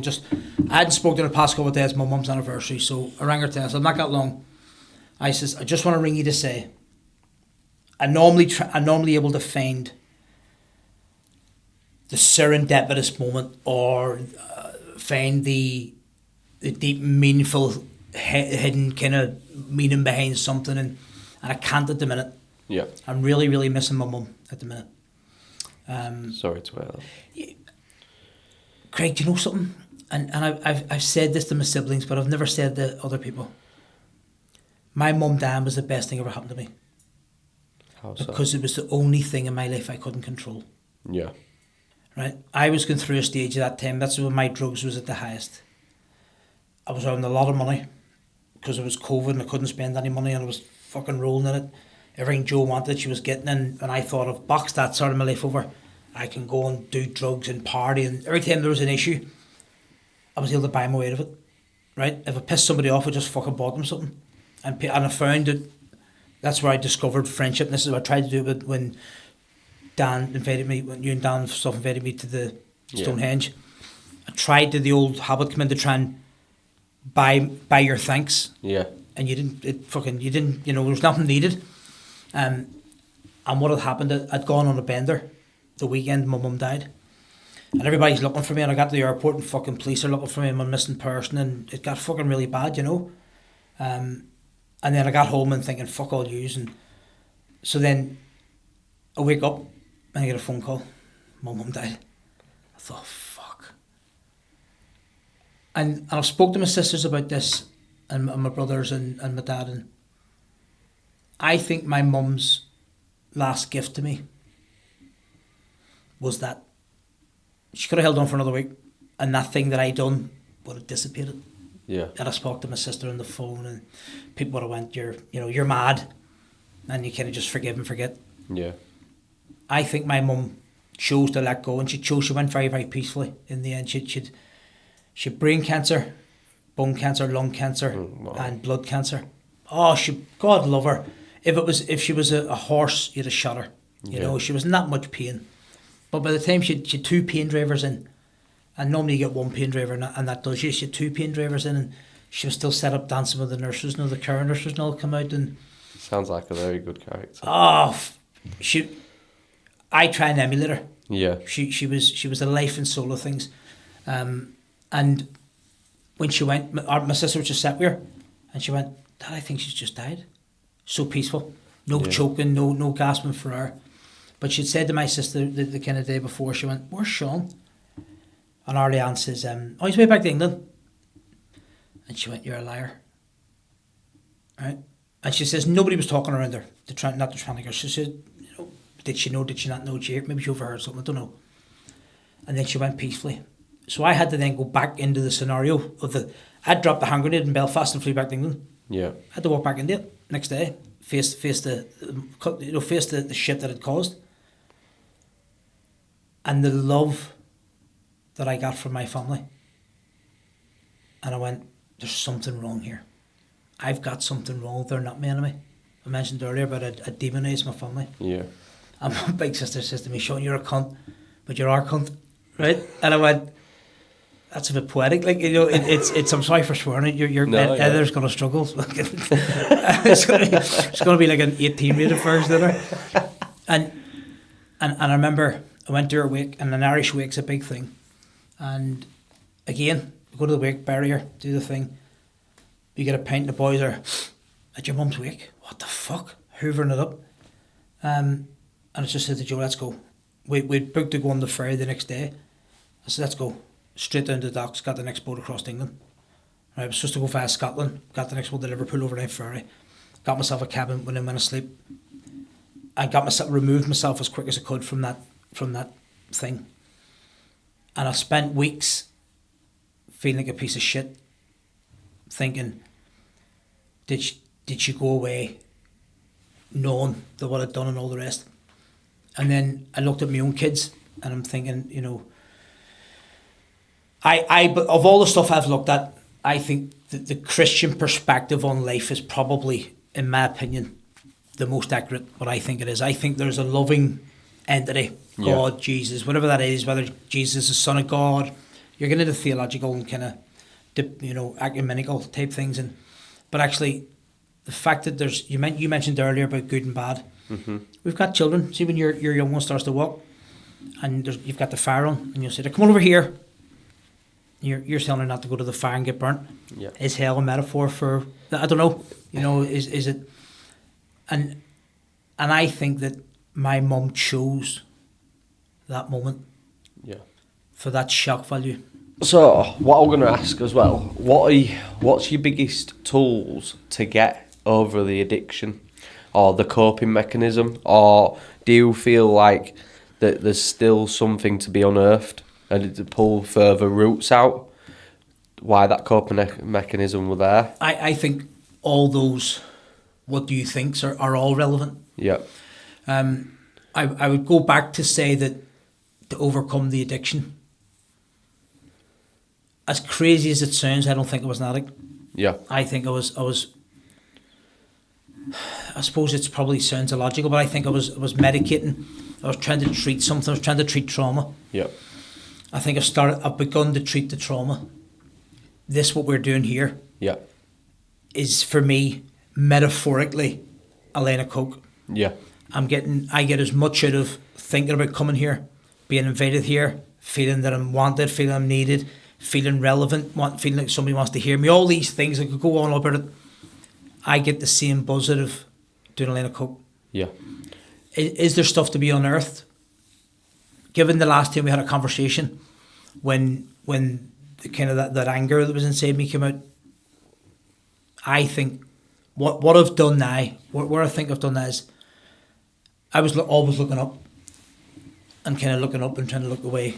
And now what I've started doing, looking down and looking within. And instead of being frightened of what's there, yeah, I'm trying to challenge myself, trying to look at it closer. Look at it closer, and to the point where this sounds like an oxymoron or paradoxical. I want to find things, right? Because I love learning about myself. I'm a fascinating person. I am my own biggest fan. There's a song that I recently came across, and everybody knows it. I found a reason, and the reason is you. Yeah. Is it Hoostbank, whatever the band's called? And there's a line that says, "I'm sorry that I hurt you. I never meant to do those things to you." I sing it to myself in the mirror. That's brilliant. Because I hurt me the most. Yeah. I remember the time the last time I'd used, I rang a police on myself for help, and the police were what they want to do is they want to get a conviction, because they don't want to deal with mental health. Yeah. They don't want to know there's a guy having a hard time, and they're asking Joe, like, did he hit you? Did he do this and did he do this? And Joe went, the only person he hurts is himself. And of all the madness, that's what Joe said to me. She says, see if he'd walked him one day and punched in the face, she'd had a reason to throw me out. And that might have actually helped her move on. Yeah. She said, but you didn't. She says, you got your wages. You handed your wages over. You made sure the kids had food in their bellies. You made sure there was petrol in the car. You made sure there was heating and there was gas and there was oil. And she says, and then you thought, right, everything's sorted. Right, I'm going to go kill myself. And she says, it was so hard to say. And I was thinking, you don't know how much you're valued here. You hear about all these horror stories of people going through addictions and people going through all these isms and all the things, and they become selfish. And she says, you were hurting yourself. She says, and it was so sad. See it. And I couldn't see it. I thought it was curing myself. And she was like, there's nothing to be cured. She calls me pretty, and you're so beautiful, and you're so pretty. And I've never had them descriptive words used against me. Most men don't. No. We don't. And actually, in terms of giving you your flowers, absolutely, mate. I stopped buying her flowers. I have to tell you a story. I have to tell her it. I stopped buying her flowers. I used to buy her flowers once a month, and it was her birthday, and she still laughs at this. And I bought my daughter flowers. I used to buy her flowers for her bedroom and buy Joe flowers. And I bought her a bunch of flowers, and the other ones hadn't died yet. And she went, oh, more flowers? And I went, I'm never buying you fucking flowers again, right? And I never have, right? I need to go and buy her flowers, right? Right? That's like 2 years ago, and I haven't bought her flowers since. Yeah, you must get something out. Yeah. and then she done for my next birthday, bought me a bunch of flowers. That's it. Craig, what the fuck, man? I felt fucking beautiful. I felt special. I felt, as mad as it is, it wasn't the flowers. It's the gesture. It was the gesture, mate. The fact that she listened, she knew I love lilies. She hates them. I love the smell of them. She can't stand it, right? I love the yellow stuff gets over you. She can't fucking stand it, right? In fact, I don't think we like each other, right? But yin to your yang. Yeah, absolutely. But that's the beauty in it. And I remember her saying to me things like, when it stopped, and I was starting to be a bit more present in the house. And then she said to me, she says, one thing you won't notice, she says, when you went into the garage, I used to lock myself in the garage thinking the kids don't see it, so they're not going to get hurt. Yeah. But they don't see their fucking daddy, and she says, it's amazing. The kids now have their bedroom doors open all night. That's beautiful. And the things that she's seen, the things that she saw was just, the changes that Giovanna saw versus the changes that I think I made don't match up. It's all that. As we're in, so it's the more that we change as inner, it starts to radiate this beautiful. It's inspiring for your kids. You want them to be one. I think Daryl, who worked with the other day, who were on about it, is when we get older and as children actually want to spend time with us. That's what a rich person. It's not having the money in the bank. Yes, it's an additive and it's a good thing, but knowing that your kids actually want to spend time with you means that you're a character that they will look up to. If they go off to college or uni and they don't want to come back for holidays, it's because we've gone too far away from the line with them, really. When we moved from Bradford over to Huddersfield, and Saoirse was still quite young. When your baby's young and you move boroughs or councils, you have to get a midwife again. Yeah. So in our new house, the living room's on the middle floor, one of them townhouse type things, and so the midwife came along and I put the blanket on the kitchen floor, and the midwife and Saoirse started to cry, and I said, no, we won't lift her when she cries. Right? Because you think that's what I hear. And she went, do lift her. And she said one of the theories that they're going through at the minute is that suicide, certainly amongst men, is one of the links is, and obviously they can't differentiate between male and female, but one of the things they're thinking is that when I was younger, I went home from school and either one or both my parents were there. Right? I woke up every morning and either one or both my parents were there. Most people wake up now and both parents are away to work, or we drop them off to childminders. Somebody else picks them up from school. So she was suggesting that when they get to the stage of 16, 17, 18, when they want to talk about puberty, or they want to talk about a girl or a boy, or wearing that or not wearing that, or my 17-year-old boys, they're naked kids, and I'm having to say to him, put some fucking underwear on, put some clothes on. That's their family home, and they feel safe. They feel safe, mate. And that's what that midwife encouraged me to love my children and show them love and show them affection, and she said to me, they'll have loads of time to grow up. And sure again, they're going to it, just you being on here, being able to be heard. They want to be Absolutely. heard. Like, Absolutely. if we're not listening to them now, they'll go and make their own friends, and I think that's where a lot of us may be toe line and go and do his own thing, because we can't relate. And I think this is where, with the school system and stuff, where we're passing as kids out to these institutions that they don't line up. The way that kids are taught now, they're taught for a world that was the same world as grandma and grandparents. It's not the same world. And it's their beliefs. So when we're coming up to these matchups and we're not present any of the time, we have nothing in common, because we've not really brought them up. It's a system that's brought them up, and that's right. And the social media now, and the system abandons them. Yeah. So they get out of the system, and it's like, oh no, you're grown up now. Yeah. Go get a job. And you know the Cat Stevens song, Father and Son, and it says, from the moment I could talk, I was ordered to listen. Yeah. And you think, we teach our kids to speak, and then when they go to school, we tell them to shut up. You're going, you've just spent 4 years teaching me how to talk, and now I want to go to class and you tell me to shut up and listen.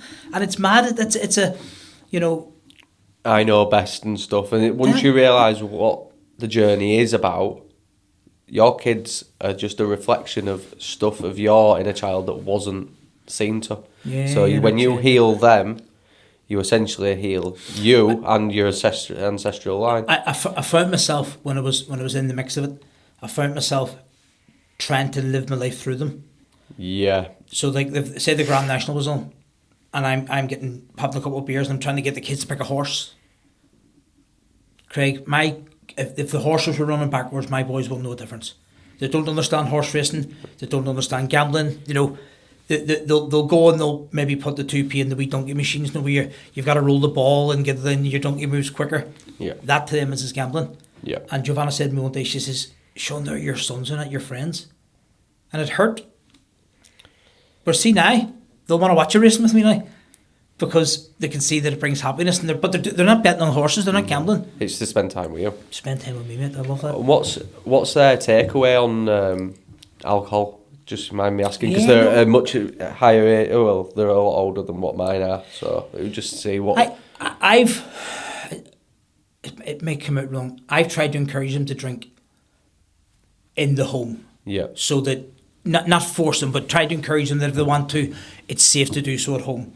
And I've always tried to say to them, look, if you ever do, they're going to be 18 in July, right? So they're going to drink what they want to drink, right? Yeah. And what I'm trying to do is create a safe thing that if they do it and they make a mistake, ring me. There's no judgment. There's absolutely no judgment. There's no, there's no getting too drunk. There's no getting too sick. There's none of this, Yeah. And I've actually stopped talking to him about it now. I asked him once, I said, if there's one thing you'd change about your dad, what would it be? And almost kind of simultaneously, they both said, we'd change your drinking. And I went, did my drinking used to hurt you? And I went, no, Daddy, we don't remember you drinking. It's just when you talk about it, I can hear how much it hurts you. That's crazy. And I went, oh, Jesus, man. I felt that. So what I do now?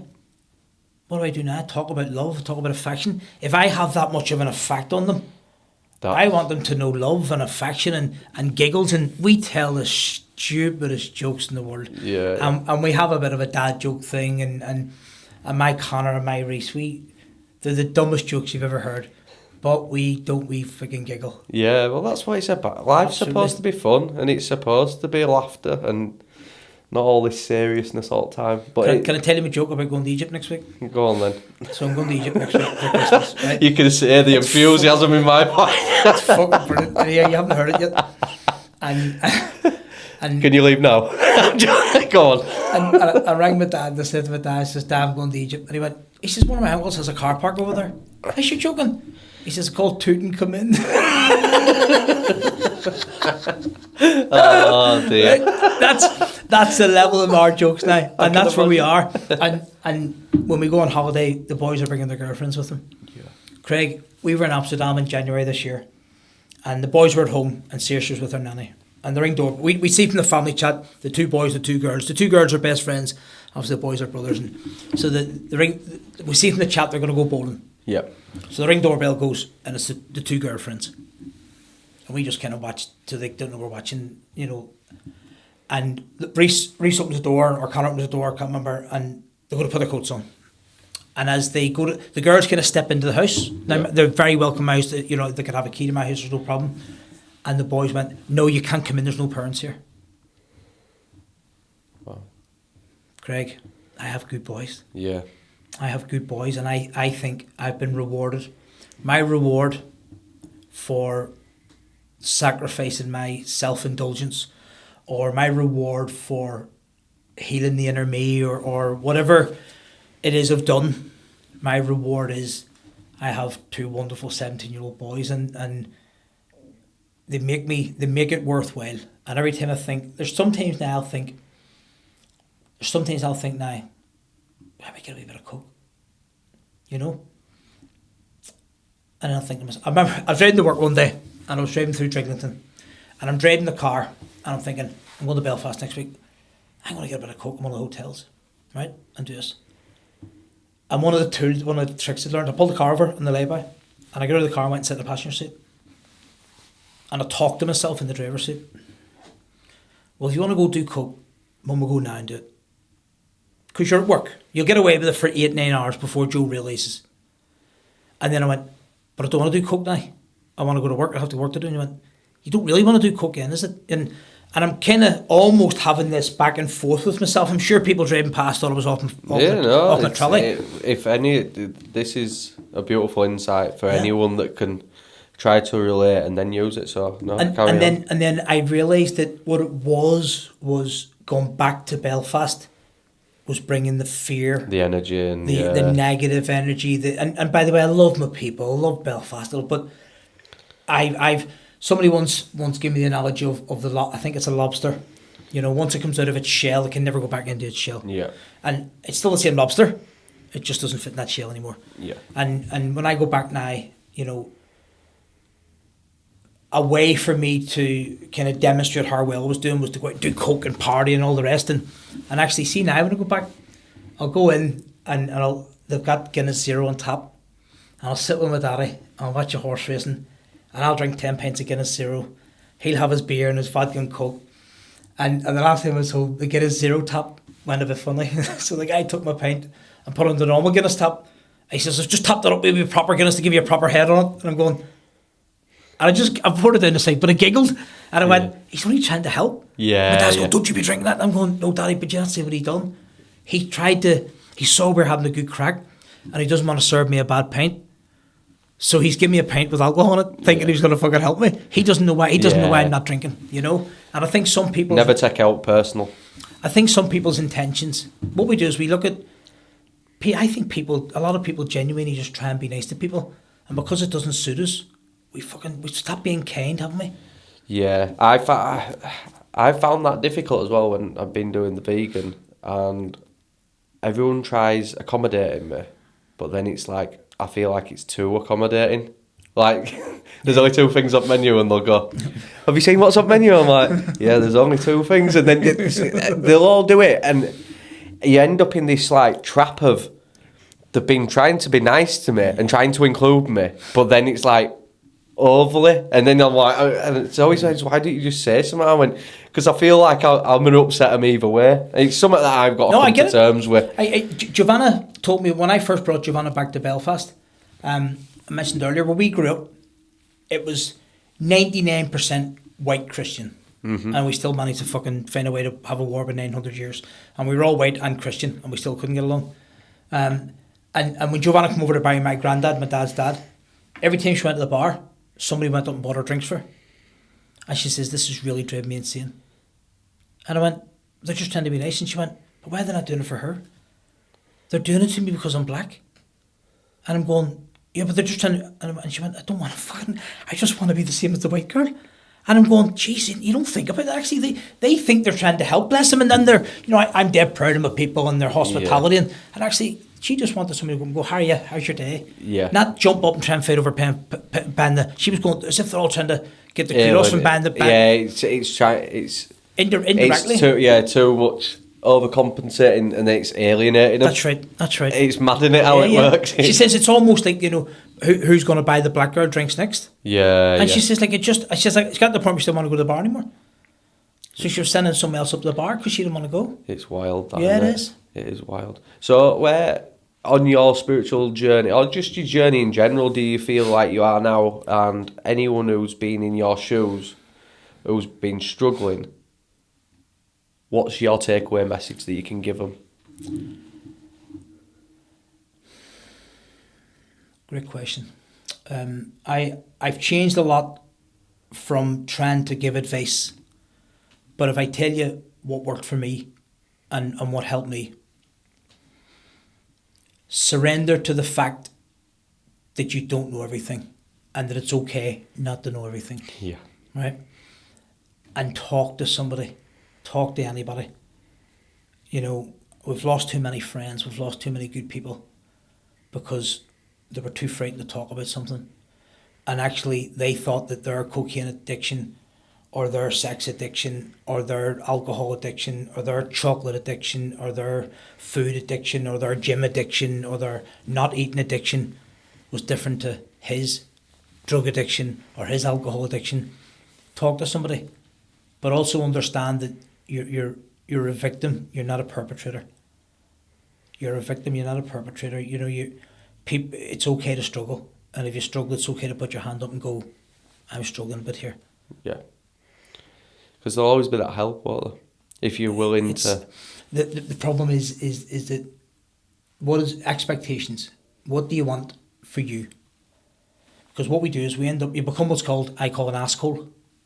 You can run asking everybody for advice and you do nothing about what everybody's telling you. So you become an asshole, right? Just surrender. That I bring it back to that time where I walked in the dance shop and he went, "You all right, Sean?" I went, "Yes, sir, yes, sir." And he went, "Are you all right?" And I went, "I'm fucking not done." I cried my eyes and I said, I'm absolutely not okay. I bet you're just fed up of saying I am all right, and you know that your soul inside is just going, why are you saying that? And you can probably cut the next bit out if you want.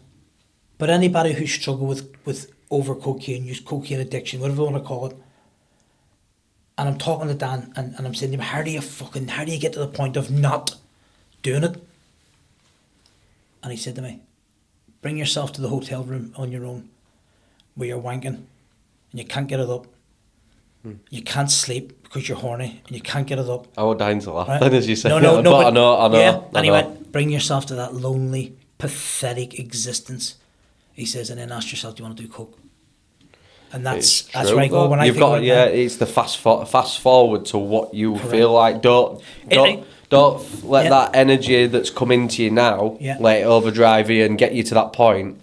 The end game of where it's going to lead you. He said to me, he says, Name me the last time 100. How many times in the last 100 did you not end up on your own?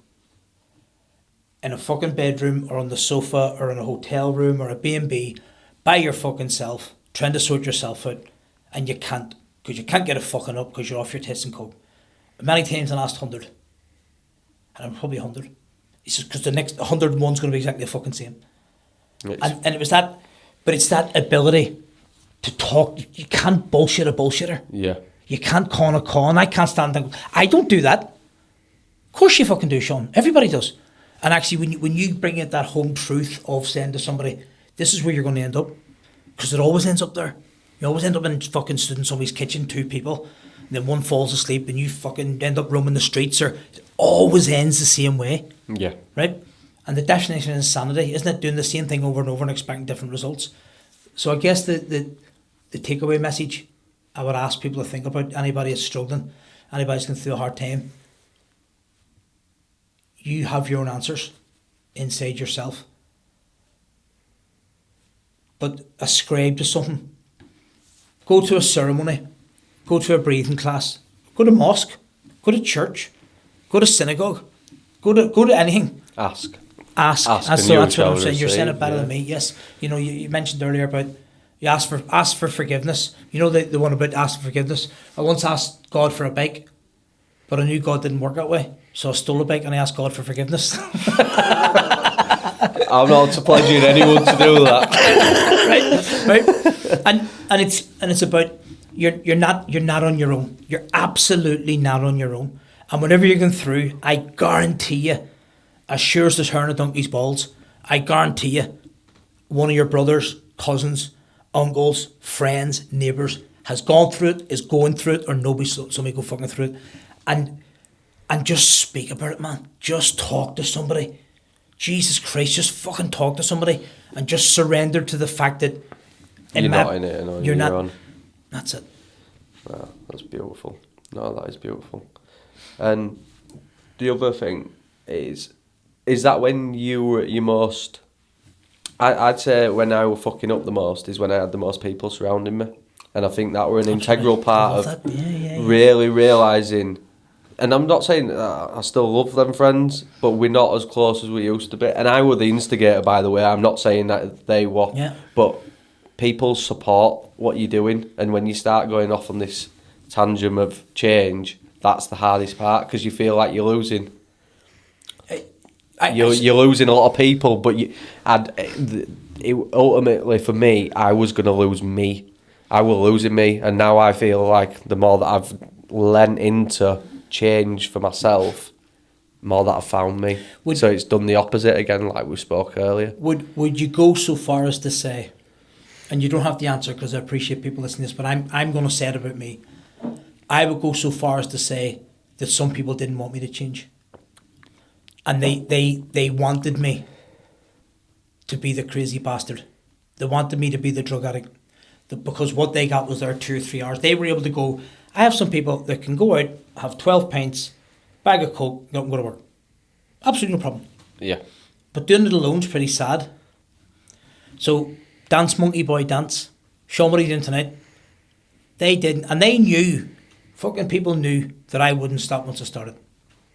And I'm going to say, Craig, they didn't give a fuck. They didn't care enough about me to not want me to go out. And you know, towards the end of my addiction, I remember having to go to some people and go, if you don't fucking stop encouraging me, I'm going to stop doing what I'm doing. I'm going to stop knocking around me. I'm going to stop talking to you. And there's a transition from that place to now. And if it's like a slope, there's a part where it gets very, very lonely. The lonely chapter. And you think to yourself, God, why aren't they inviting me out? And why aren't they bringing me here? And why aren't they doing this? And then you... And that's God moving people out of your way for you to find your way. You could never get to it. You can't get to the top of the mountain, can you, without going through the brambles and slipping on the muck and getting you can't go through it. You can't get to the top of the mountain until you go through all that. And I used to think, why me and all the rest? And there was a part of me then wanted to heal everybody. So I was trying to get people to go to groups, and I was trying to people do this and people this. And the truth of it is, the harsh reality of it is, they don't care about you. You know, somebody once said to me that the only thing they have in common with their drinking friends is drinking. And the only thing they had in common with their sniffing friends was sniffing. And what you then did is you then tried to... do you ever have a social circle where the social circle's the aspect of it?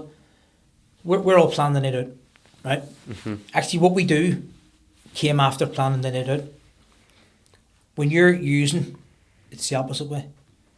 You plan the coke, and then you plan where you're going to go take it. I used to have it before I went out. Yeah, that's right. Always, I'd have a bag, but it'd last like 2-3 times going out. Which people, it threw people out like, no, but I says, but I had it to level me. I mean, it's still, I had to have it. Yeah. So it's just as bad as someone taking 3-4 bags. And you know, I never met that Craig, right? Yeah. And part of me almost wishes I did, so that I could tell him now, this Craig, that I'm proud of him. Yeah. Because the amount of nourishment you've given me has been invaluable. You know, and there's been no lectures. No. There's no fucking, oh, what day are you on? 42, right? What you need to do is you need to go and get a t-shirt, or you need to stand on one leg, or you need to avoid him, and you need to watch this movie. It was just, I remember the first ever ceremony I went to, and I'm in the corner, and I just kind of get up from the meditative state we were in. Don't know much we can talk about, but I kind of, and you're over talking to Darren's son, and I remember sitting like this, watching this, right? And up until that point, I was a bullshitter. Yeah. I would have then tried to stand up and go, you've seen how much I talk now, right? See that moment? I remember walking. Do you remember what I said to you when I walked over? You went, can I listen? Yeah. I'm interested in what you're saying. Can you just listen? All right, yeah, take a seat. And you said, you just take a seat. I went back and I sat there and I fucking stared at you, and I felt like I was learning something for the first time. And I walked, I'm getting emotional thinking about it, and I remember fucking walking into that room, Craig, and I was going to tell you what was going to happen that night, because I'm sure I'm working, I'm the big man, don't you worry about me. And then we did what we did, and kind of I came to, and it had all these wonderful colours and feelings and emotions, and everything was lovely. And then I just seen two people talking about their journey, and I went, oh my God, I feel like I'm on that bus. But I didn't want to add to it, but I felt that it was okay to not have anything to add. And that's where when we just shut up sometimes and we just listen to others, that's when we learn the most. And that's where I've had to learn as well, is listen to others, because that's where the energy wanted you at that moment in time to listen to that conversation. Yeah, absolutely. Because we're going to plant them seeds to go, oh, I don't have all the answers, but this is like gems what I can use. I remember going back to that was my first ever ceremony, and I remember going back to a second one, and you weren't there. And I think that I was then the only person in there had done it. Yeah. And then I became the person that people were trying to talk to about what was going to happen and all the rest. And I remember all I kept saying was, and there was this guy last week called, Darren, what was his name again? Right? And I couldn't remember your name or last month or the fuck it was. And I was going, and they were talking about this, and they were talking about this. And I felt like somebody talking about their big brother. Yeah. But Craig, I haven't had that humility. I hadn't had that humility since I was a little boy. I've had to use my wits. What I didn't know, I've had to make up. And one thing that this journey's taught me, and one thing I can promise anybody, if you get on board with this journey, is humility. And humility is absolutely gorgeous. See, just having that peace of mind to go, do you know what? It's raining outside tonight. I'm not going to go and do this, or it's snowing, or the traffic's heavy, or our electricity went out about 6 weeks ago, right? For 20 minutes. Holy Mother of God. The Wi-Fi, my phone still works, but the Wi-Fi's down. The Wi-Fi uses electricity, son, right? Right? Well, can't they have this power thing? So they plug the Wi-Fi into a battery pack to work it, and but it's still not working. Yeah, the transformer outside's gone down as well, son. It's a power cut, right? And they seem so lost. And I took that. I remember me being so lost. Yeah. And what they're trying to do is find a fix. And I sat back and enjoyed watching them struggle. And then went and got candles. And everything set up, the fucking electricity came back on. Right? And what we done? We turned all the lights off and just left the candles on anyway. Yeah. Right? Quality. But it was. I remember trying to find I think you end up looking for something you've already got. I'm not a metaphor. I'm not a metaphorical person. I'm not a fucking poet. But it's amazing that I had it the whole time. Yeah, the peace that you're looking for is Isn't- from within. It's Yeah. not like, I think we did it when we went to Stonehenge. We kept on, like, you'd be like, oh, can we get to this point or get to Yeah, that point? do you And it's remember? something that I'd noticed. I noticed it in you because I've seen it in me. Yeah, yeah. I always wanting to, whether it's go to a gig or something, oh, you're not happy here, Yeah, or do go you to remember? another point, and it's like, what are we looking for? What is that defining moment of why are we trying to make it better than it is? Nowhere's better than the place where we're at. Very good. And it's just realising that there's only the ego mind. It's like, oh, there's something Ego. else to add. There's I work with a young man, younger than me, and he's quite a big, tough, strong guy. I won't mention his name. And he, when I first started with this company, he was sort of saying, you size people up, don't you? And he's, what do you do? And I'm going, I work in the security. Well, do you not do doors? And I went, I don't do doors anymore. Big man, he's, why not? I said, I'm fed up getting fucking knocked out. I said, I've got a glass jaw. I says, and I'm fed up getting knocked out. I said, I've never been knocked out.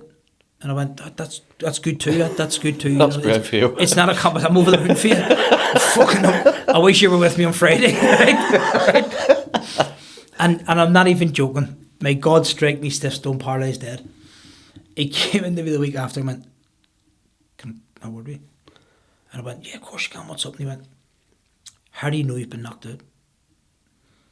And I nearly started laughing because he's going to tell me he's been knocked out. And I went, you don't really. I says, a lot of times people will tell you.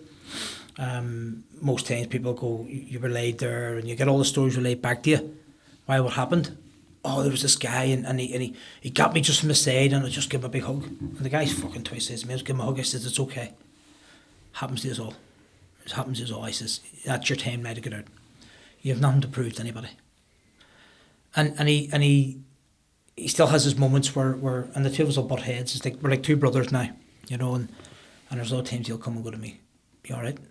And I could see him just tipping over that fucking, it's so hard for him because of his background and his family and his, in my opinion, his addiction is self-image, he's got arms like my legs. Because he's scared. Because he's scared.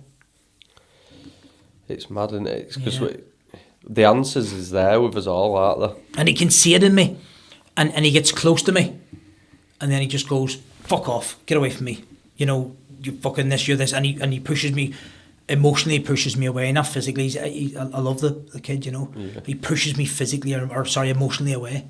He'll get there if he wants to get there, though. He does, he does. And he'll get there. And he can see something in me. Because you're showing the humility of what it is. Once you lay it all bare, and you're like, it makes other people go, oh, isn't it scary? Because I'm looking up to that person, and it breaks them barriers down, and that's what we're doing. And I think it's beautiful, mate. It is beautiful. Yeah, I think it's when I asked you where does it end, where I think it ends is, I think we're all part of a God. We are all God. Realising we're all one. Yeah. It goes back to the universal our laws. energy.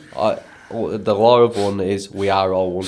Yeah. And I think that's where the level of compassion is. You starting to see it as well. You're starting to see your actions in other people. That's right. And once you start to see them patterns, we're dissolving the self. The self of you're Sean Morgan and I'm Craig Spink. These are only ideas of what these programs that we've made up. Our soul lessons weren't called that. Yeah. So it's only the things that have programmed it. And the more that we deprogram these attributes that we don't like, we'll get back to that soul essence of being one and realising that when I hurt you, I'm hurting me too. Yeah, because the guilt, when you walk away and you go, I'm really guilty. And they're also at the other side of the spectrum going, he's really hurt me. So you're both hurting. You both got caught when people are on about that there's cords attached and cord cutting. We've all got these tabs open on all of us. And until we stop hurting each other in ways that we're acting out of fear a lot of the time. And we'll get there. We are getting there. These are the baby steps. I love the learning. Yeah. Every day's a school day, and I know that's an old saying, but actually it is, and it's, you know, there's nothing better than when somebody rings you up and from that circle, You know, and we might not talk to each other for 6 weeks or 6 months, and all of a sudden we're lying top and toe in the back of a camper van at a service station at somewhere outside the M11, right? and I just, you know, and all of a sudden something hard brings you. And I wanted to stay in the hotel that night, didn't I? Yeah, yeah. And you know, if I had stayed in that hotel at night and somebody had a coke, that behaviour, and you're going, no, you're here. I'm going, but I'll pay for it all. I'll pay for it. And you're going, no, just go sleep.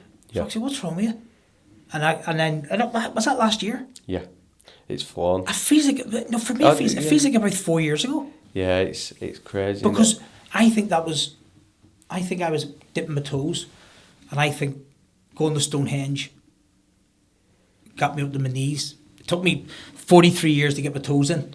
Well, you're like a child, weren't you? Was yeah, me, like I you loved it. even said with Giovanna, said, you've never seen you like this. No. Do you remember the voice messages where we're staring at each other, and I'm giggling, and Giovanna had to me, she says, I haven't seen you as happy since fucking day I met you.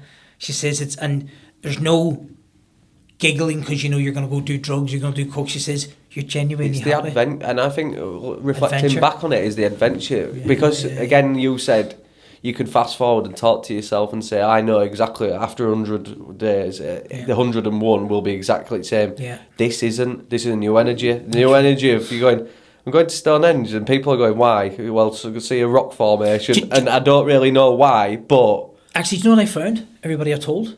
Go on. Oh my God, I'd love to go there. Alright. Oh, honestly. Because you're doing something different as well. Are you beating people like different stuff, and it's what lights you up, and it's the unknown. Like I didn't actually know why we were going. Obviously, I wanted to go down for Solstice because it looks like an experience. It was an experience. I'd like to take my family next time I go down. Me too. Yeah. Because there's that togetherness, and yeah, it's a beautiful thing. Yeah. And our life is an adventure, and that's what we're supposed to be doing. And you take drugs and alcohol away from it, and it is just being peace of a sunrise and a sunset. And how giving will that be? I found the sunset just as lovely as the sunrise. Yeah. See, when we were there and the sun was setting that side, and all the sky and the orange and the blues, I found that just as lovely as the sun coming back up. Moon were out, it just do you remember it on both sides? Yeah, it were crazy, wasn't it? And it's free. And it's free. I think it would camp chairs in though. it would have been a lot better sitting on that Argos camp chair, sitting up and with my tin of beer and my bag of coke. But no, thank you very much for coming on again. This one will go out. Sean and Craig, Mark 51. So I'm privileged, Craig. I'm privileged, and thank you for opening your heart and opening making yourself available for those that are just a bit further down the mountain. Yeah. And they're I want to get to the top of the mountain, and you're that bit further up, and you're mind that branch, and just be rocks a bit slippy. And that's what you're trying. That's what you're doing. That's what you do for me. Is you're not saying put your hand in there, lift your leg. You're going just that's a bit slippy, and just be mindful that that's that's a bit windy, and that rock's a bit loose, and what you're doing is you're helping me traverse that, and me and I know you can do it for other people, and I know you do it for other people. So whether you're thanking me, I think it's me that should be thanking you. I think it's both. I don't like you keep on saying that I'm above you and stuff. There's many attributes that you have that I aspire, and I love how you light up a room, and you are like the way that you carry that energy, and it's something that we're all learning from each other. I don't ever like to put myself. My ego certainly does. My ego. When you're saying that, the ego's somewhere in me is going, "Oh, this is great," and I've got to ground myself back down and go, "No, we're learning from one another," and that's the communities that we're going to build off of the back of this. Is people who are coming on the first day of whatever we're going to be building. Yeah. I'm hopefully going to be learning just as much as them as they are off me, and it's teaching that inner peace. I think that's what I'm striving for. I'm getting to that point of I'm still reacting to the world in certain aspects, and I think I'm trying to dilute that, because when you're not reactive, you control your happiness. Is that one way you see Neo in Matrix, and he's got his hand out, and it also shows what's the Buddhas do it, don't they? That's right. It's stopping the energies, saying I have full control over me. You don't have control. I had a mate once try to stop bullets. Yeah. I had. I mate. You did. On that note, Thank you, thank you, very Sean. much.